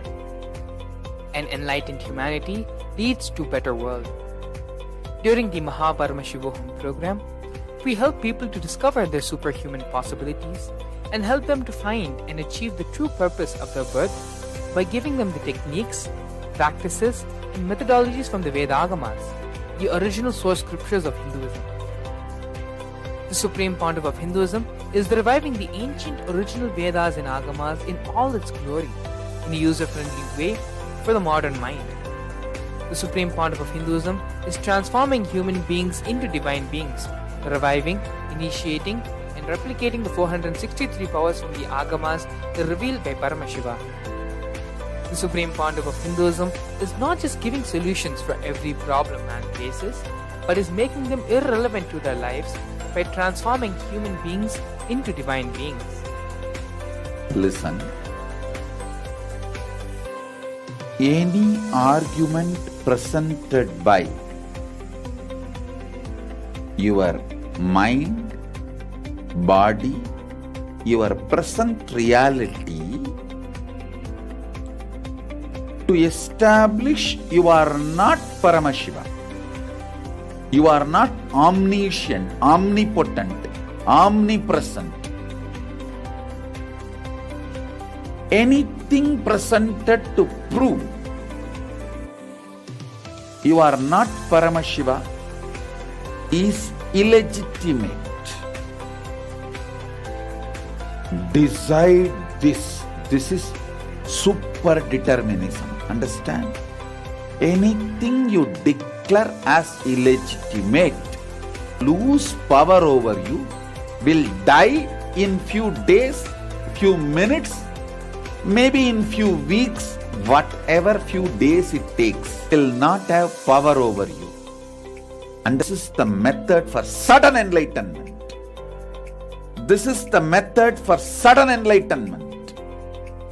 It happens by the Shaktipada. Here Paramashiva is sitting to tell you all, you are Paramashiva, you are me, with Shaktipada and Shaktinipada. The Dvitiya Vijnasa Krama is an extensive and thorough yoga sequence to prepare your body, to receive the experience being given by the Supreme Pandava of Hinduism. Through the yoga, which is aligned as per the source scriptures laid down by Paramashivam and the Agamas, you break all the impossibility in your body and in turn break the very cognition of impossibility. The program leads you to go beyond your human frame and limiting human ideas, which prevents you from living your highest possibility. I will reach you wherever you are, whichever corner of the world you may be. I will reach you with enlightenment. Again I tell you, I am not here to prove I am God, I am here to prove you are God. Don't wait to become divine. Register now at paramashivoham.org. There are some great spiritual sciences unique to Hinduism. Subtle, otherworldly, but definitive sign. Manifesting the cosmic beings in Archavatara, deities in Nijavatara, living incarnations is possible. Understand?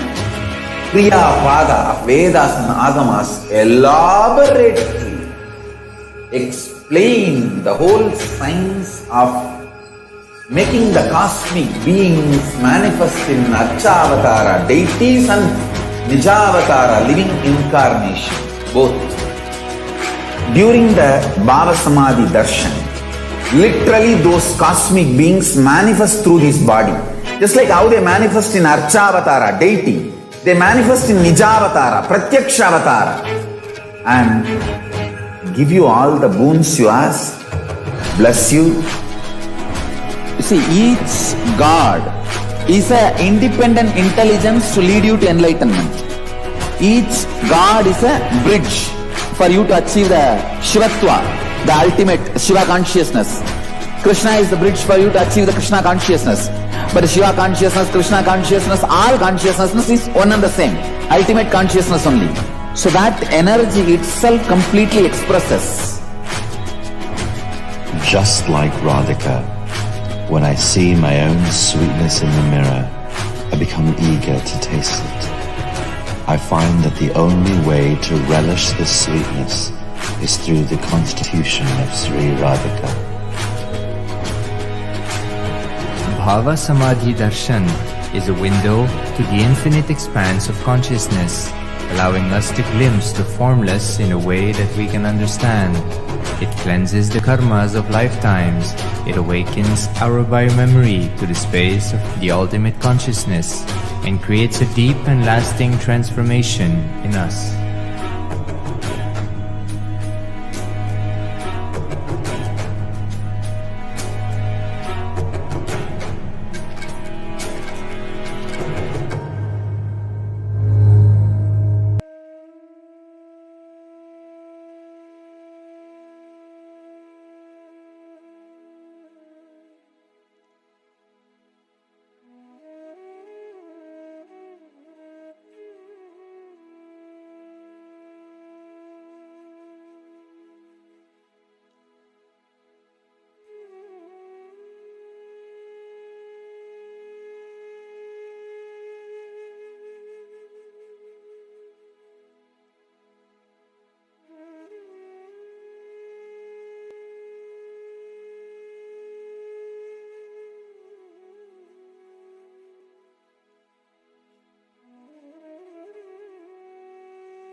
Let you all open all your three eyes. Om Nithyananda Paramashivam.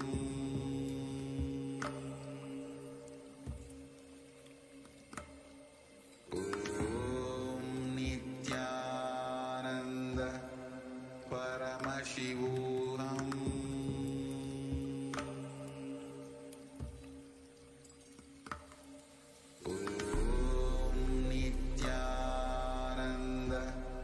Paramashivam.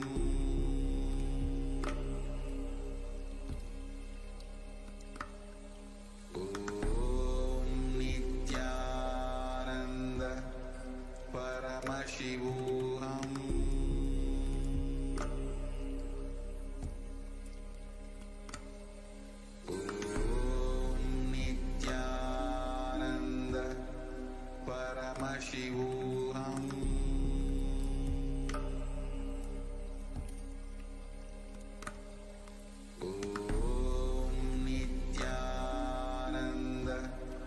Paramashivam.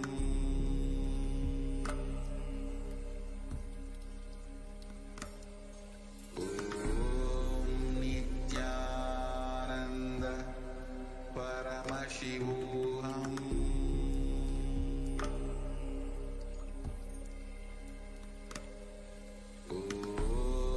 Nithyananda Paramashivam. Paramashivam. Om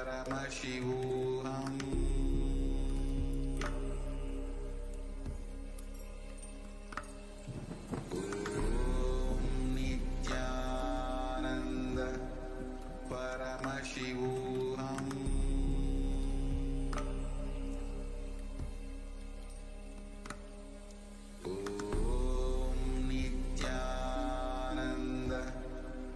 Paramashivam. Om Nithyananda Paramashivam. Paramashivam.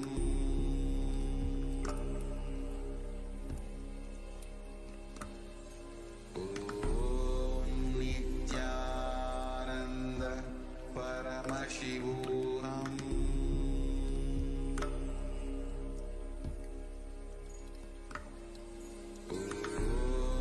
Nithyananda Paramashivam.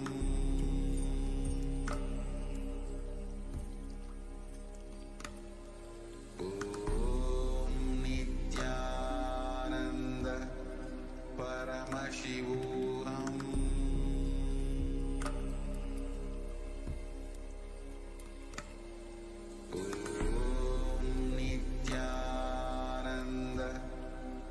Paramashivam.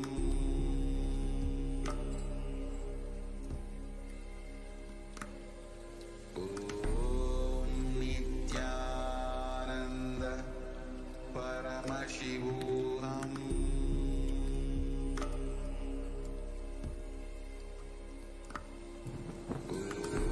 Om Nithyananda Paramashivam.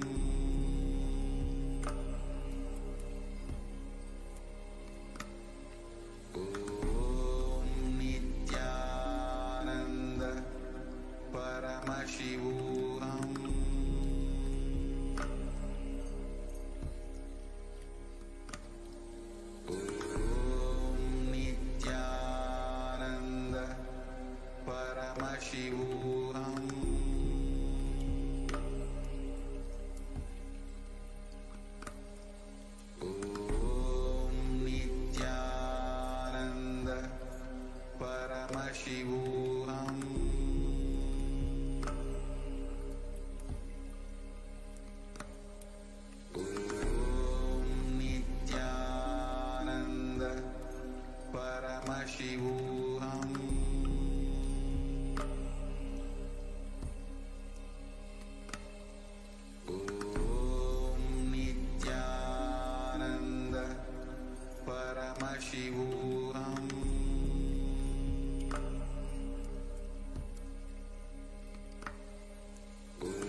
Nithyananda,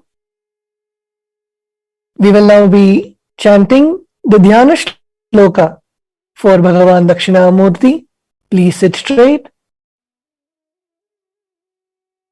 Om Maunavyakhya Prakatita Parabrahma Tattvayuvanam Varshishthante Vashadrishiganairavritam Brahmanishthaihi Acharyendram Karakalita Chinmudramanandamurtim Swatma Ramam Muditavadanam Dakshinamurtimide Chitram Vatadharor Mule Vriddha Shishya Gururyuva Gurostu Maunam Vyakhyanam Shishyastu Chinna Samshayaha.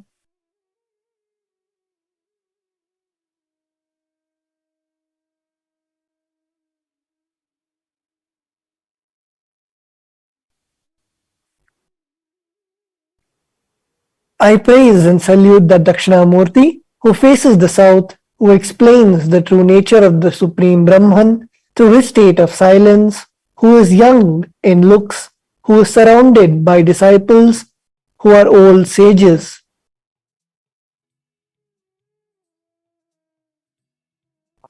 Whose minds are fixed on Brahman, who is the greatest of teachers, who shows the Chinmudra by his hand, who is the personification of happiness, who is in the state of extreme joy and within himself, who has a smiling face.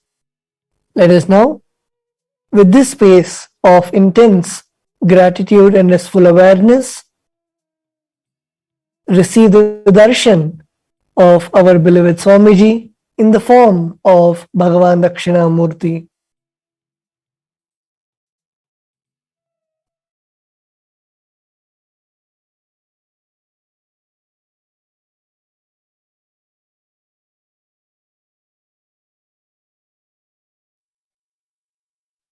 Connecting with the divine with your eyes closed is meditation. Connecting with the divine with your eyes open is darshan. Come, let us all now move from meditation to darshan. Slowly, very slowly, please open your eyes.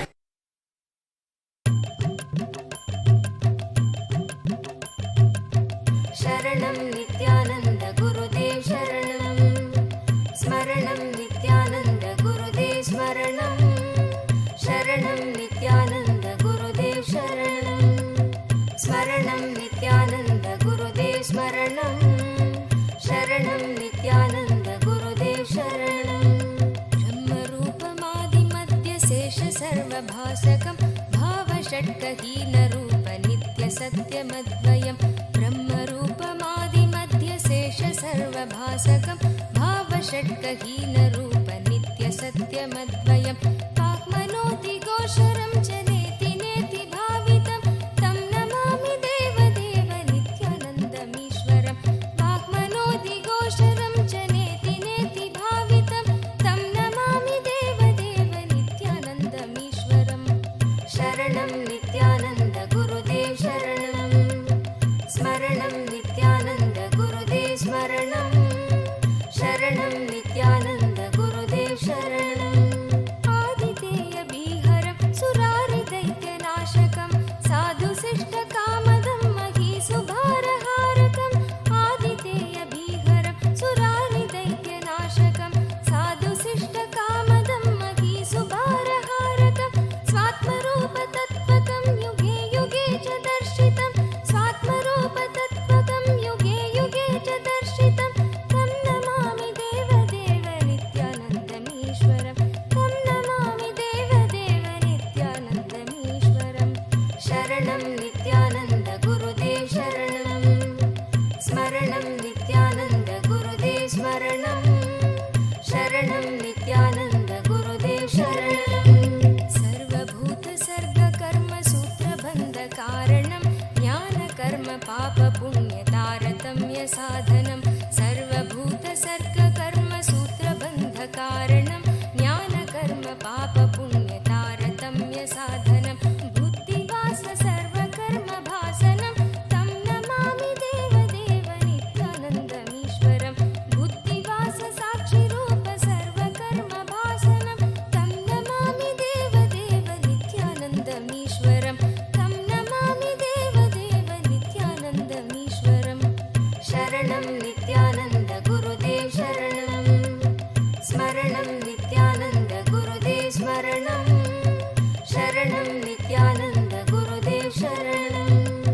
Smaranam Nithyananda Gurudev Smaranam.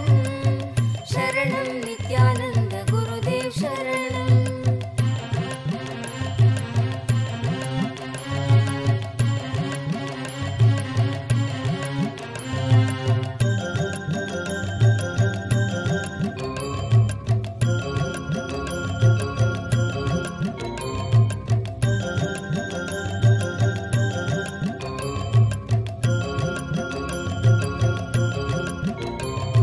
Sarvajiva Papanasha Karanam Bhaveshwaram.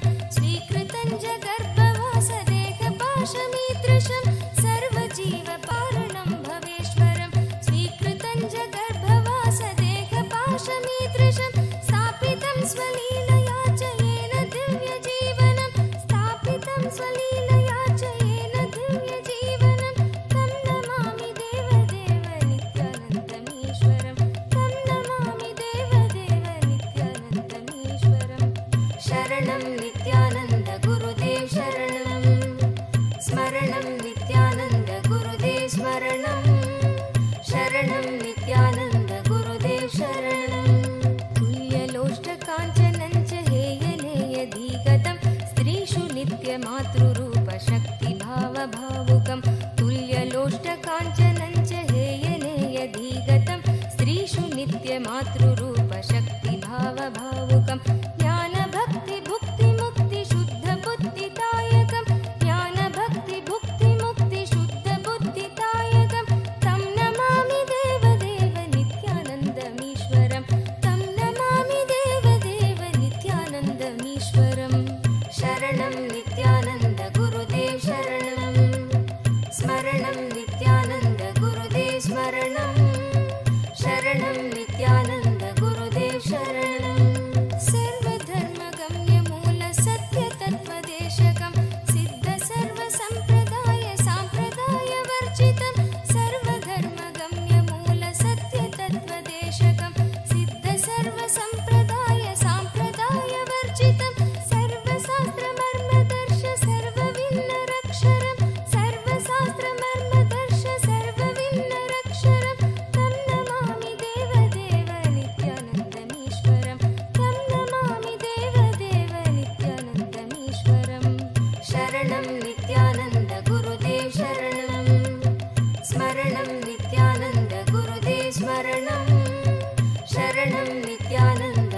कीर्तनेषु मत्तवच्च नित्यभावविह्वलं चारुदर्शकालिकासु गीतचारुगायकं कीर्तनेषु मत्तवच्च नित्यभावविह्वलं सूपदेशदायकं हि शोकतापवारकं तं नमामि देवदेव नित्यानन्दमीश्वरं सूपदेशदायकं हि शोकतापवारकं तं नमामि देवदेव नित्यानन्दमीश्वरं शरणं नित्यानन्द गुरुदेव शरणं स्मरणं नित्यानन्द गुरुदेव स्मरणं शरणं नित्यानन्द गुरुदेव शरणं स्मरणं नित्यानन्द गुरुदेव स्मरणं शरणं नित्यानन्द गुरुदेव शरणं पादपद्मतत्त्वबोध शान्ति सौख्यदायकं सक्तचित्तभक्तसून नित्यवित्तवर्धनं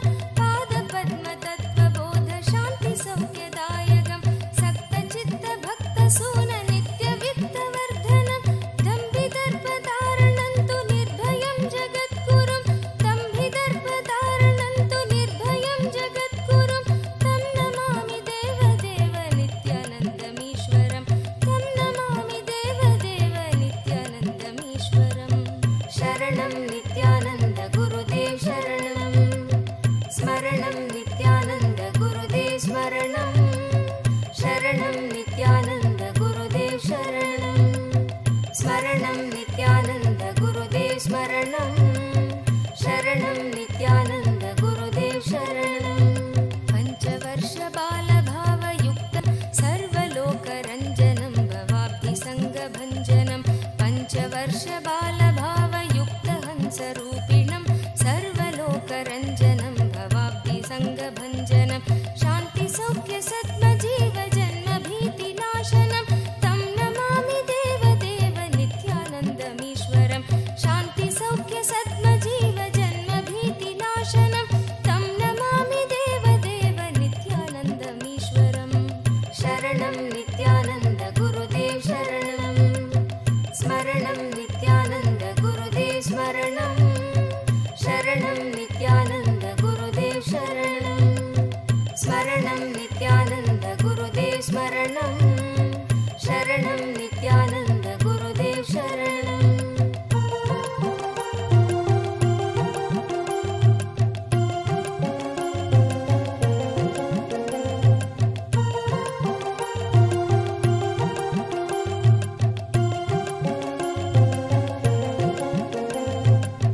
धर्महानहारकं त्वधर्मकर्मवारकं लोकधर्मचारणं च सर्वधर्मकोविदं धर्महानहारकं त्वधर्मकर्मवारकं लोकधर्मचारणं च सर्वधर्मकोविदं त्यागिगोहि सेव्य नित्यपावनाङ्घ्रिपङ्कजं त्यागिगोहि सेव्य नित्यपावनाङ्घ्रिपङ्कजं तं नमामि देवदेव नित्यानन्दमीश्वरं तं नमामि देवदेव नित्यानन्दमीश्वरं शरणं नित्यानन्द गुरुदेव शरणं स्मरणं नित्यानन्द गुरुदेव स्मरणं शरणं नित्यानन्द गुरुदेव शरणं स्मरणं नित्यानन्द गुरुदेव स्मरणं शरणं नित्यानन्द गुरुदेव शरणं स्तोत्रशून्यसोमकं सदेशभावव्यञ्जकं नित्यपाठकस्य वै विपत्तिपुञ्जनाशकं स्तोत्रशून्यसोमकं सदेशभावव्यञ्जकं नित्यपाठकस्य वै विपत्तिपुञ्जनाशकं स्यात् कदापि जापयागयोगभोगसौलभं दुर्लभं तु नित्यानन्द रागभक्तिभावनं स्यात् कदापि जापयागयोगभोगसौलभं दुर्लभं तु नित्यानन्द रागभक्तिभावनं शरणं नित्यानन्द गुरुदेव शरणं स्मरणं नित्यानन्द गुरुदेव स्मरणं शरणं नित्यानन्द गुरु स्मरणं नित्यानन्द गुरुदेव स्मरणं शरणं नित्यानन्द गुरुदेव शरणं स्तोत्रशून्यसोमकं सदेशभावव्यञ्जकं नित्यपाठकस्य वै विपत्तिपुञ्जनाशकं स्तोत्रशून्यसोमकं सदेशभावव्यञ्जकं नित्यपाठकस्य वै विपत्तिपुञ्जनाशकं पाशकं स्यात् कदापि जापयागयोगभोगसौलभं स्यात् कदापि जापयागयोगभोगसौलभं दुर्लभं तु नित्यानन्दरागभक्तिभावनं दुर्लभं तु नित्यानन्दरागभक्तिभावनं शरणं नित्यानन्द गुरुदेव शरणं स्मरणं नित्यानन्द गुरुदेव स्मरणं शरणं नित्यानन्द गुरुदेव शरणं स्मरणं नित्यानन्द गुरुदेव स्मरणं शरणं नित्यानन्द गुरुदेव शरणं शरणं नित्यानन्द गुरुदेव शरणं स्मरणं नित्यानन्द गुरुदेव स्मरणं शरणं नित्यानन्द गुरुदेव शरणं स्मरणं नित्यानन्द गुरुदेव स्मरणं शरणं नित्यानन्द गुरुदेव शरणं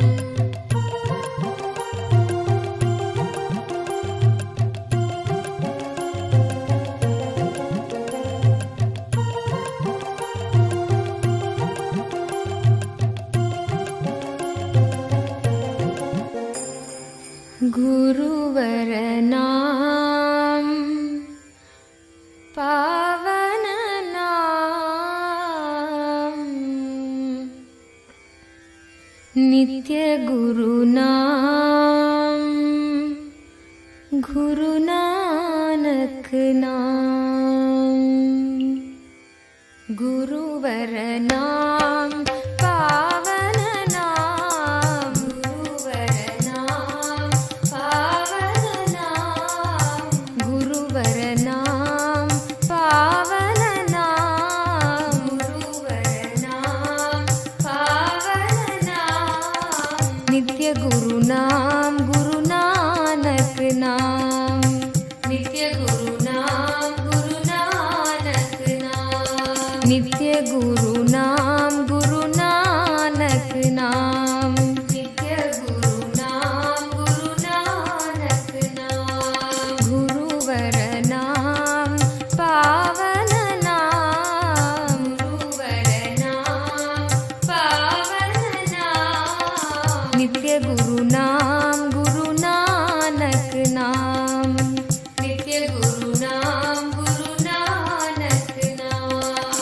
गुरुवरनाम पावननाम गुरुवरनाम पावननाम गुरुवरनाम पावननाम गुरुवरनाम पावननाम गुरु नित्येश्वर भगवाना गुरु नित्येश्वर भगवाना गुरु नित्येश्वर भगवाना गुरु नित्येश्वर भगवाना जय गुरु सद्गुरु नानक नाम जय बोलो नित्यानंदा नाम जय गुरु सद्गुरु नानक नाम जय गुरु सद्गुरु नानक नाम जय बोलो नित्यानंदा नाम जय गुरु सद्गुरु नानक नाम जय बोलो नित्यानंदा नाम नित्य गुरु नाम गुरु नानक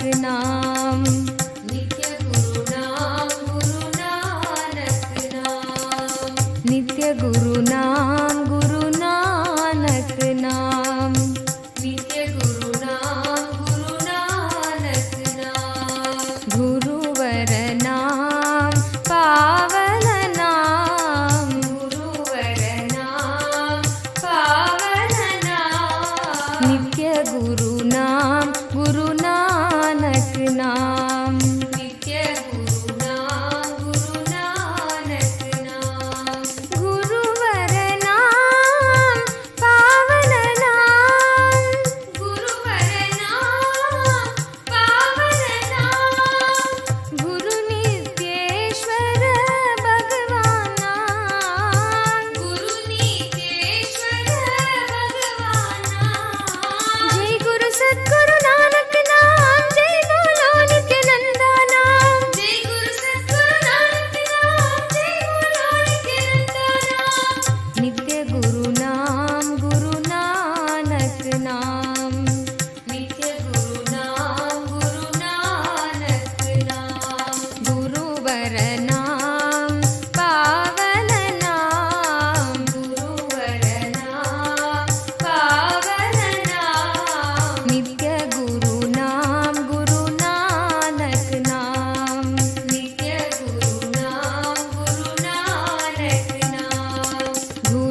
नित्य गुरु नाम गुरु नानक नाम नित्य गुरु नाम गुरु नानक नाम गुरुवर नाम पावन नाम गुरुवर नाम पावन नाम नित्य गुरु नाम गुरु नानक नाम नित्य गुरु नाम गुरु नानक नाम गुरुवर नाम पावन नाम गुरुवर नाम पावन नाम नित्य गुरु नाम गुरु नानक नाम नित्य गुरु नाम गुरु नानक नाम गुरुवर नाम पावन नाम गुरुवर नाम पावन नाम गुरुवर नाम पावन नाम गुरुवर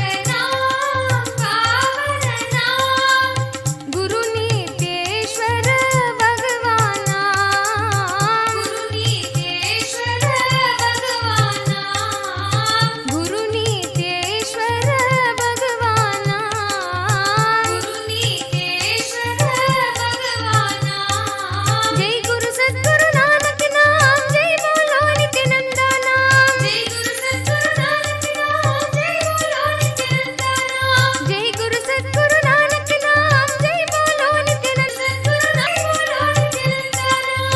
नित्य गुरु नाम गुरु नानक नाम नित्य गुरु नाम गुरु नानक नाम नित्य गुरु नाम गुरु नानक नाम नित्य गुरु नाम गुरु नानक नाम गुरुवर नाम पावन नाम गुरुवर नाम पावन नाम नित्य गुरु नाम गुरु नानक नाम नित्य गुरु नाम गुरु नानक नाम गुरुवर नाम पावन नाम गुरुवर नाम पावन नाम गुरु नितेश्वर भगवाना गुरु नितेश्वर भगवाना जय गुरु सद्गुरु नानक नाम जय बोलो नित्यानंदा नाम जय गुरु सद्गुरु नानक नाम जय बोलो नित्यानंदा नाम नित्य गुरु नाम गुरु नानक नाम नित्य गुरु नाम गुरु नानक नाम नित्य गुरु नाम गुरु नानक नाम नित्य गुरु नाम गुरु नानक नाम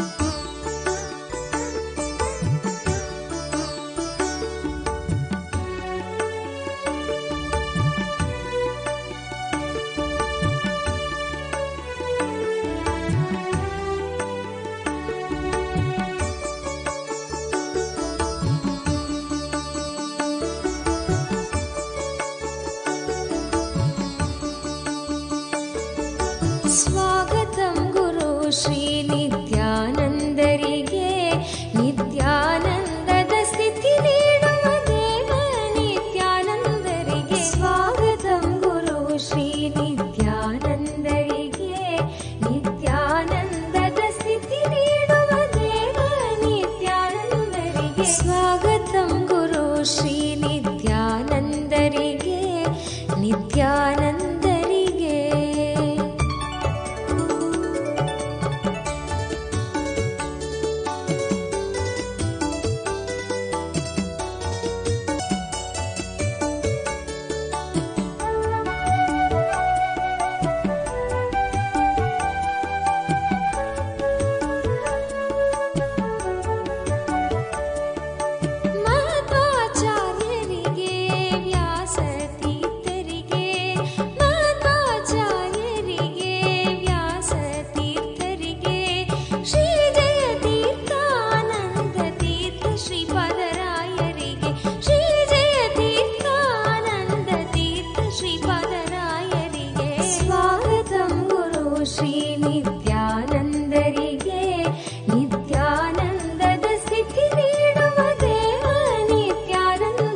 स्वागतं गुरु श्री नित्यानन्दरिगे स्वागतं गुरु नित्यानन्दरिगे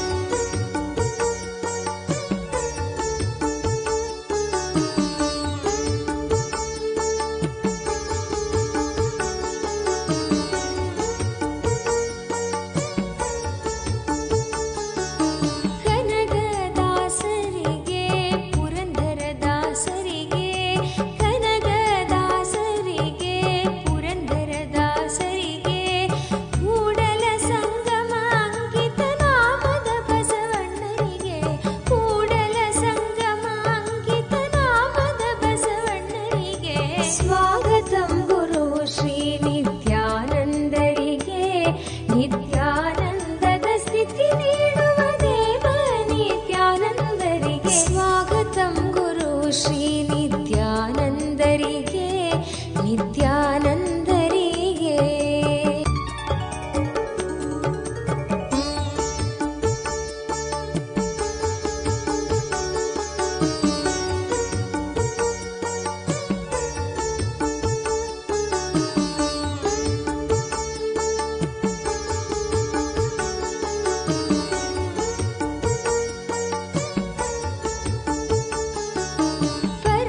परमहंसरिगे परमदयाळुविगे परमहंसरिगे परमदयाळुविगे नित्य ध्याನದ ದೀಕ್ಷೆಯನ್ನು ನೀಡಿದ ನಿತ್ಯಾನಂದರಿಗೆ ನಿತ್ಯ ಧ್ಯಾನದ ದೀಕ್ಷೆಯನ್ನು ನೀಡಿದ ಸ್ವಾಗತಂ ಗುರು ಶ್ರೀ ನಿತ್ಯಾನಂದರಿಗೆ ನಿತ್ಯಾನಂದದ ಸ್ಥಿತಿ ನೀಡುವ ದೇವ ನಿತ್ಯಾನಂದರಿಗೆ ಸ್ವಾಗತಂ ಗುರು ಶ್ರೀ ನಿತ್ಯಾನಂದರಿಗೆ ನಿತ್ಯಾನಂದರಿಗೆ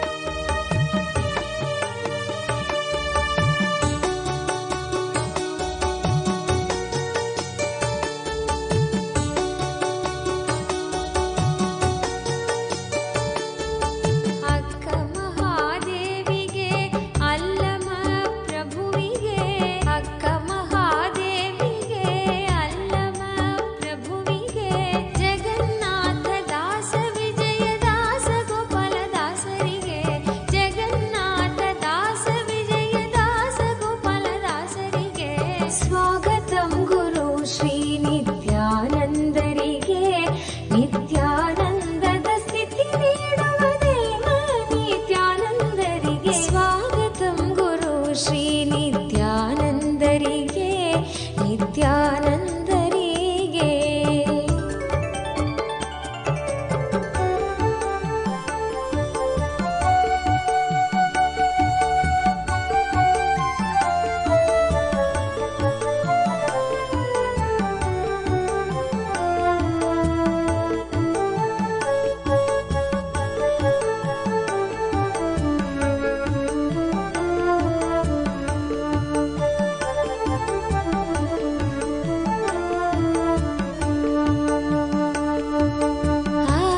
ಆನಂದೇಶ್ವರಗೆ ಆನಂದೇಶ್ವರಿಗೆ ಆನಂದೇಶ್ವರಗೆ ಆನಂದೇಶ್ವರಿಗೆ ಆಲದ ಮರದಡಿ ಕುಳಿತಿರುವಂತ ದಕ್ಷಿಣಾಮೂರ್ತಿಗೆ ಆಲದ ಮರದಡಿ ಕುಳಿತಿರುವಂತ ದಕ್ಷಿಣಾಮೂರ್ತಿಗೆ ಸ್ವಾಗತಂ ಗುರು ಶ್ರೀ ನಿತ್ಯಾನಂದರಿಗೆ ನಿತ್ಯಾನಂದದ ಸ್ಥಿತಿ ನೀಡುವ ನಿತ್ಯಾನಂದರಿಗೆ ಸ್ವಾಗತಂ ಗುರು ಶ್ರೀ ನಿತ್ಯಾನಂದರಿಗೆ ನಿತ್ಯಾನಂದರಿಗೆ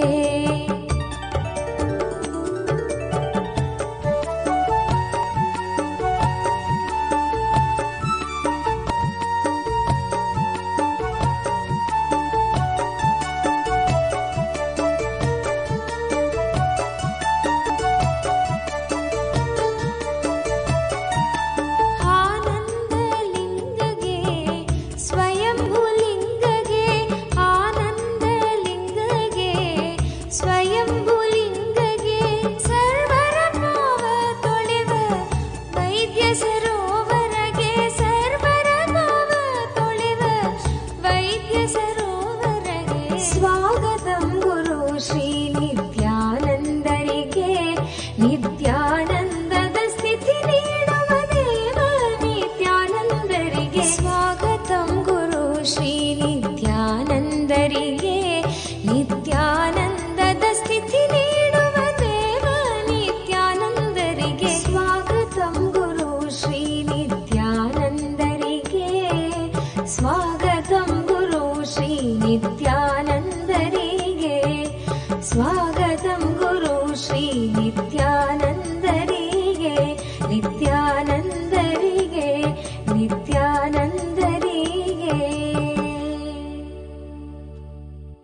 சிவனே நித்ய அருணாச்சல சிவனே அபயம் தந்தம்மை ஆட்கொண்டிடவே அபயம் தந்தம்மை ஆட்கொண்டிடவே கருணையால் உதித்தவனே நித்ய அருணாச்சல சிவனே அருணாச்சல சிவனே நித்ய அருண சிவனே அபயம் தந்தம்மை ஆட்கொண்டிடவே தம்மையாட்கொண்டிடவே கருணையால் உதித்தவனே நித்ய அருணாச்சல சிவனே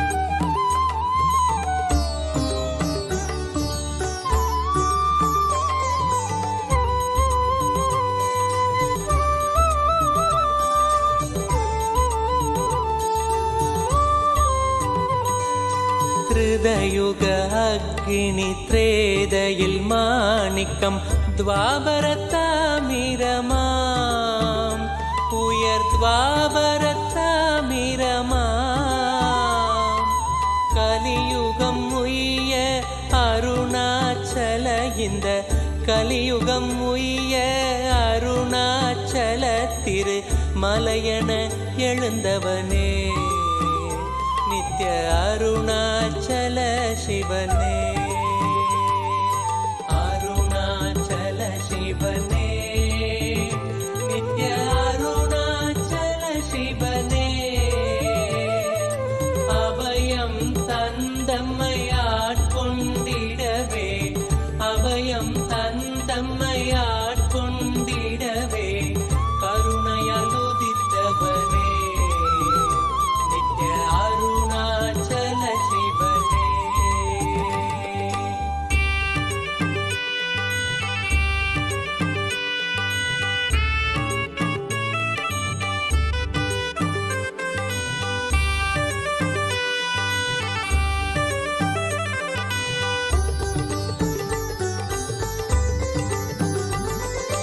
உன்முகம் சென்றதில் அன்பு மலர்ந்திட ஆனந்தம் தருபவனே நித்ய ஆனந்தம் தருபவனே கல்மணம் தாண்டியுன் இன்முகம் நினைந்திட கல்மணம் தாண்டியுன் இன்முகம் நினைந்திட முக்தி அளிப்பவனே நித்ய அருணாச்சல சிவனே அருணாச்சல சிவனே நித்ய அருணாச்சல சிவனே அபயம் தந்தம்மை ஆட்கொண்டிடவே அபயம் தந்தம்மை ஆட்கொண்டிடவே கருணையால் உதித்தவனே நித்ய அருணாச்சல சிவனே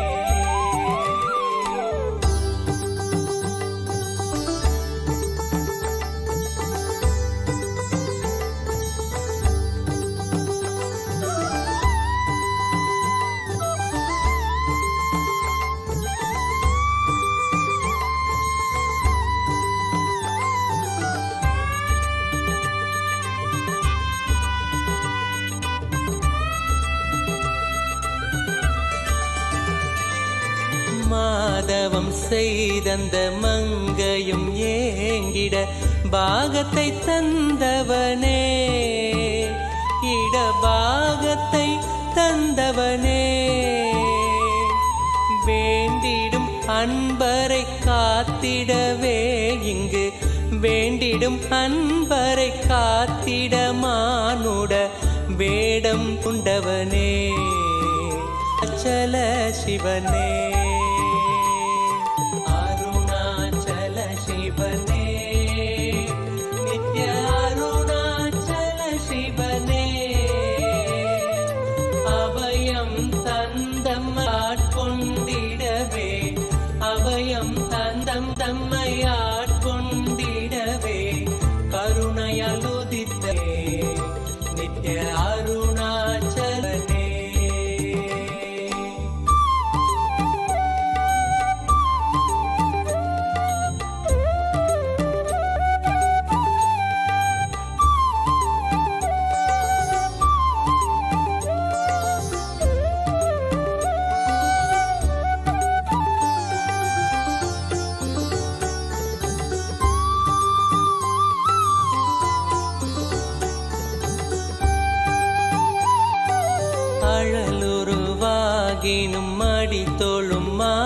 மாந்தரை நிழலென காப்பவனே, குளிர் நிழலென காப்பவனே, நிறை முழுதாக இப்பிறவியை மாற்றியே, நிறை முழுதாக இப்பிறவியை மாற்றியே இறைநிலை தருபவனே, நித்ய அருணாச்சல சிவனே, அருணாச்சல சிவனே, நித்ய அருணாச்சல சிவனே, அபயம் தந்தம்மையாட்கொண்டிடவே, அபயம் தந்தம்மையாட்கொண்டிடவே கருணையால் உதித்தவனே, நித்ய அருணாச்சல சிவனே.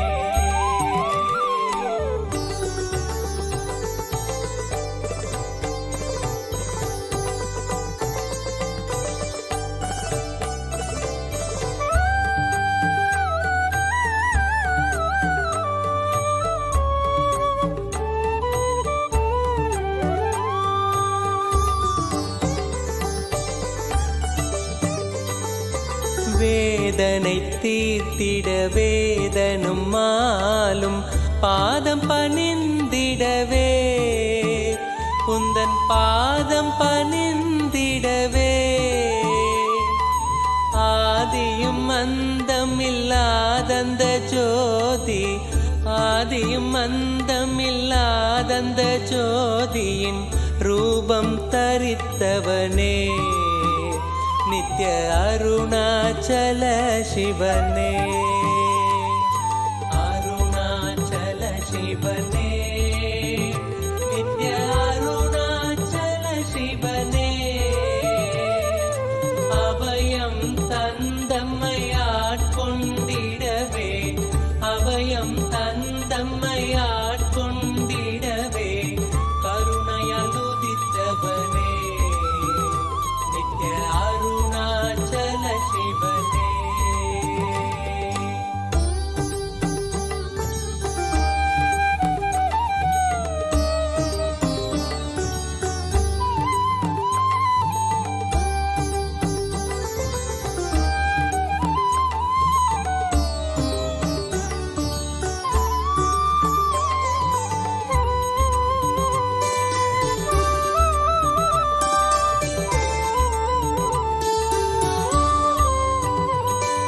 சூரியர் சந்திரர் வைரவர் விஞ்ஞயர் என் திசையோகியரும், உயர் என் திசையோகியரும், நித்ய ஆனந்தராய் நினைந்தே உனை அடைந்திடும், ஆனந்தராய் நினைந்தே உனை அடைந்திடும் ஹரஹர சிவ சிவனே, நித்ய அருணாச்சல சிவனே,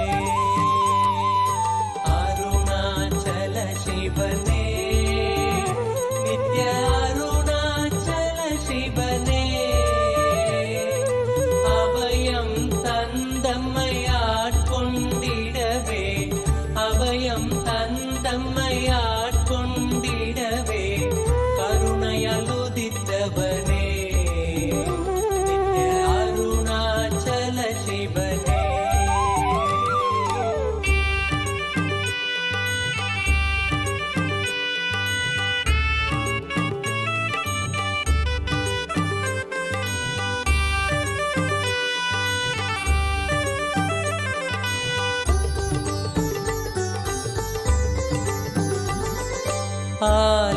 ஆலமிடற்றினில் கட்டிய நாதனே, காலனை வென்றவனே, இங்கு காலனை வென்றவனே, துதி பாடிய மைந்தனும் உண்டவிடம், துதி பாடிய மைந்தனும் உண்டவிடம், அதன் வீரியம் மாய்த்தவனே, நித்ய அருணாச்சல சிவனே,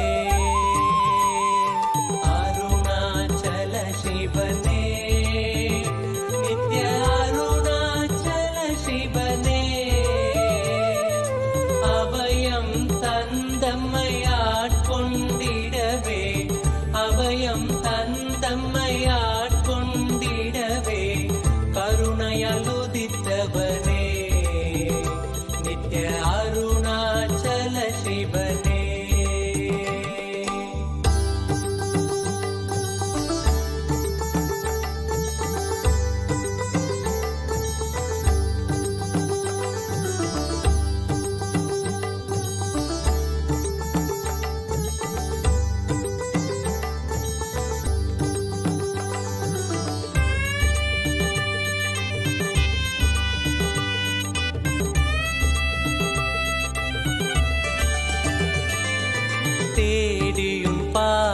தாங்கள் நாடிட ஓடும் எண்ணங்கள் மாய்த்தவனே, ஓடும் எண்ணங்கள் மாய்த்தவனே,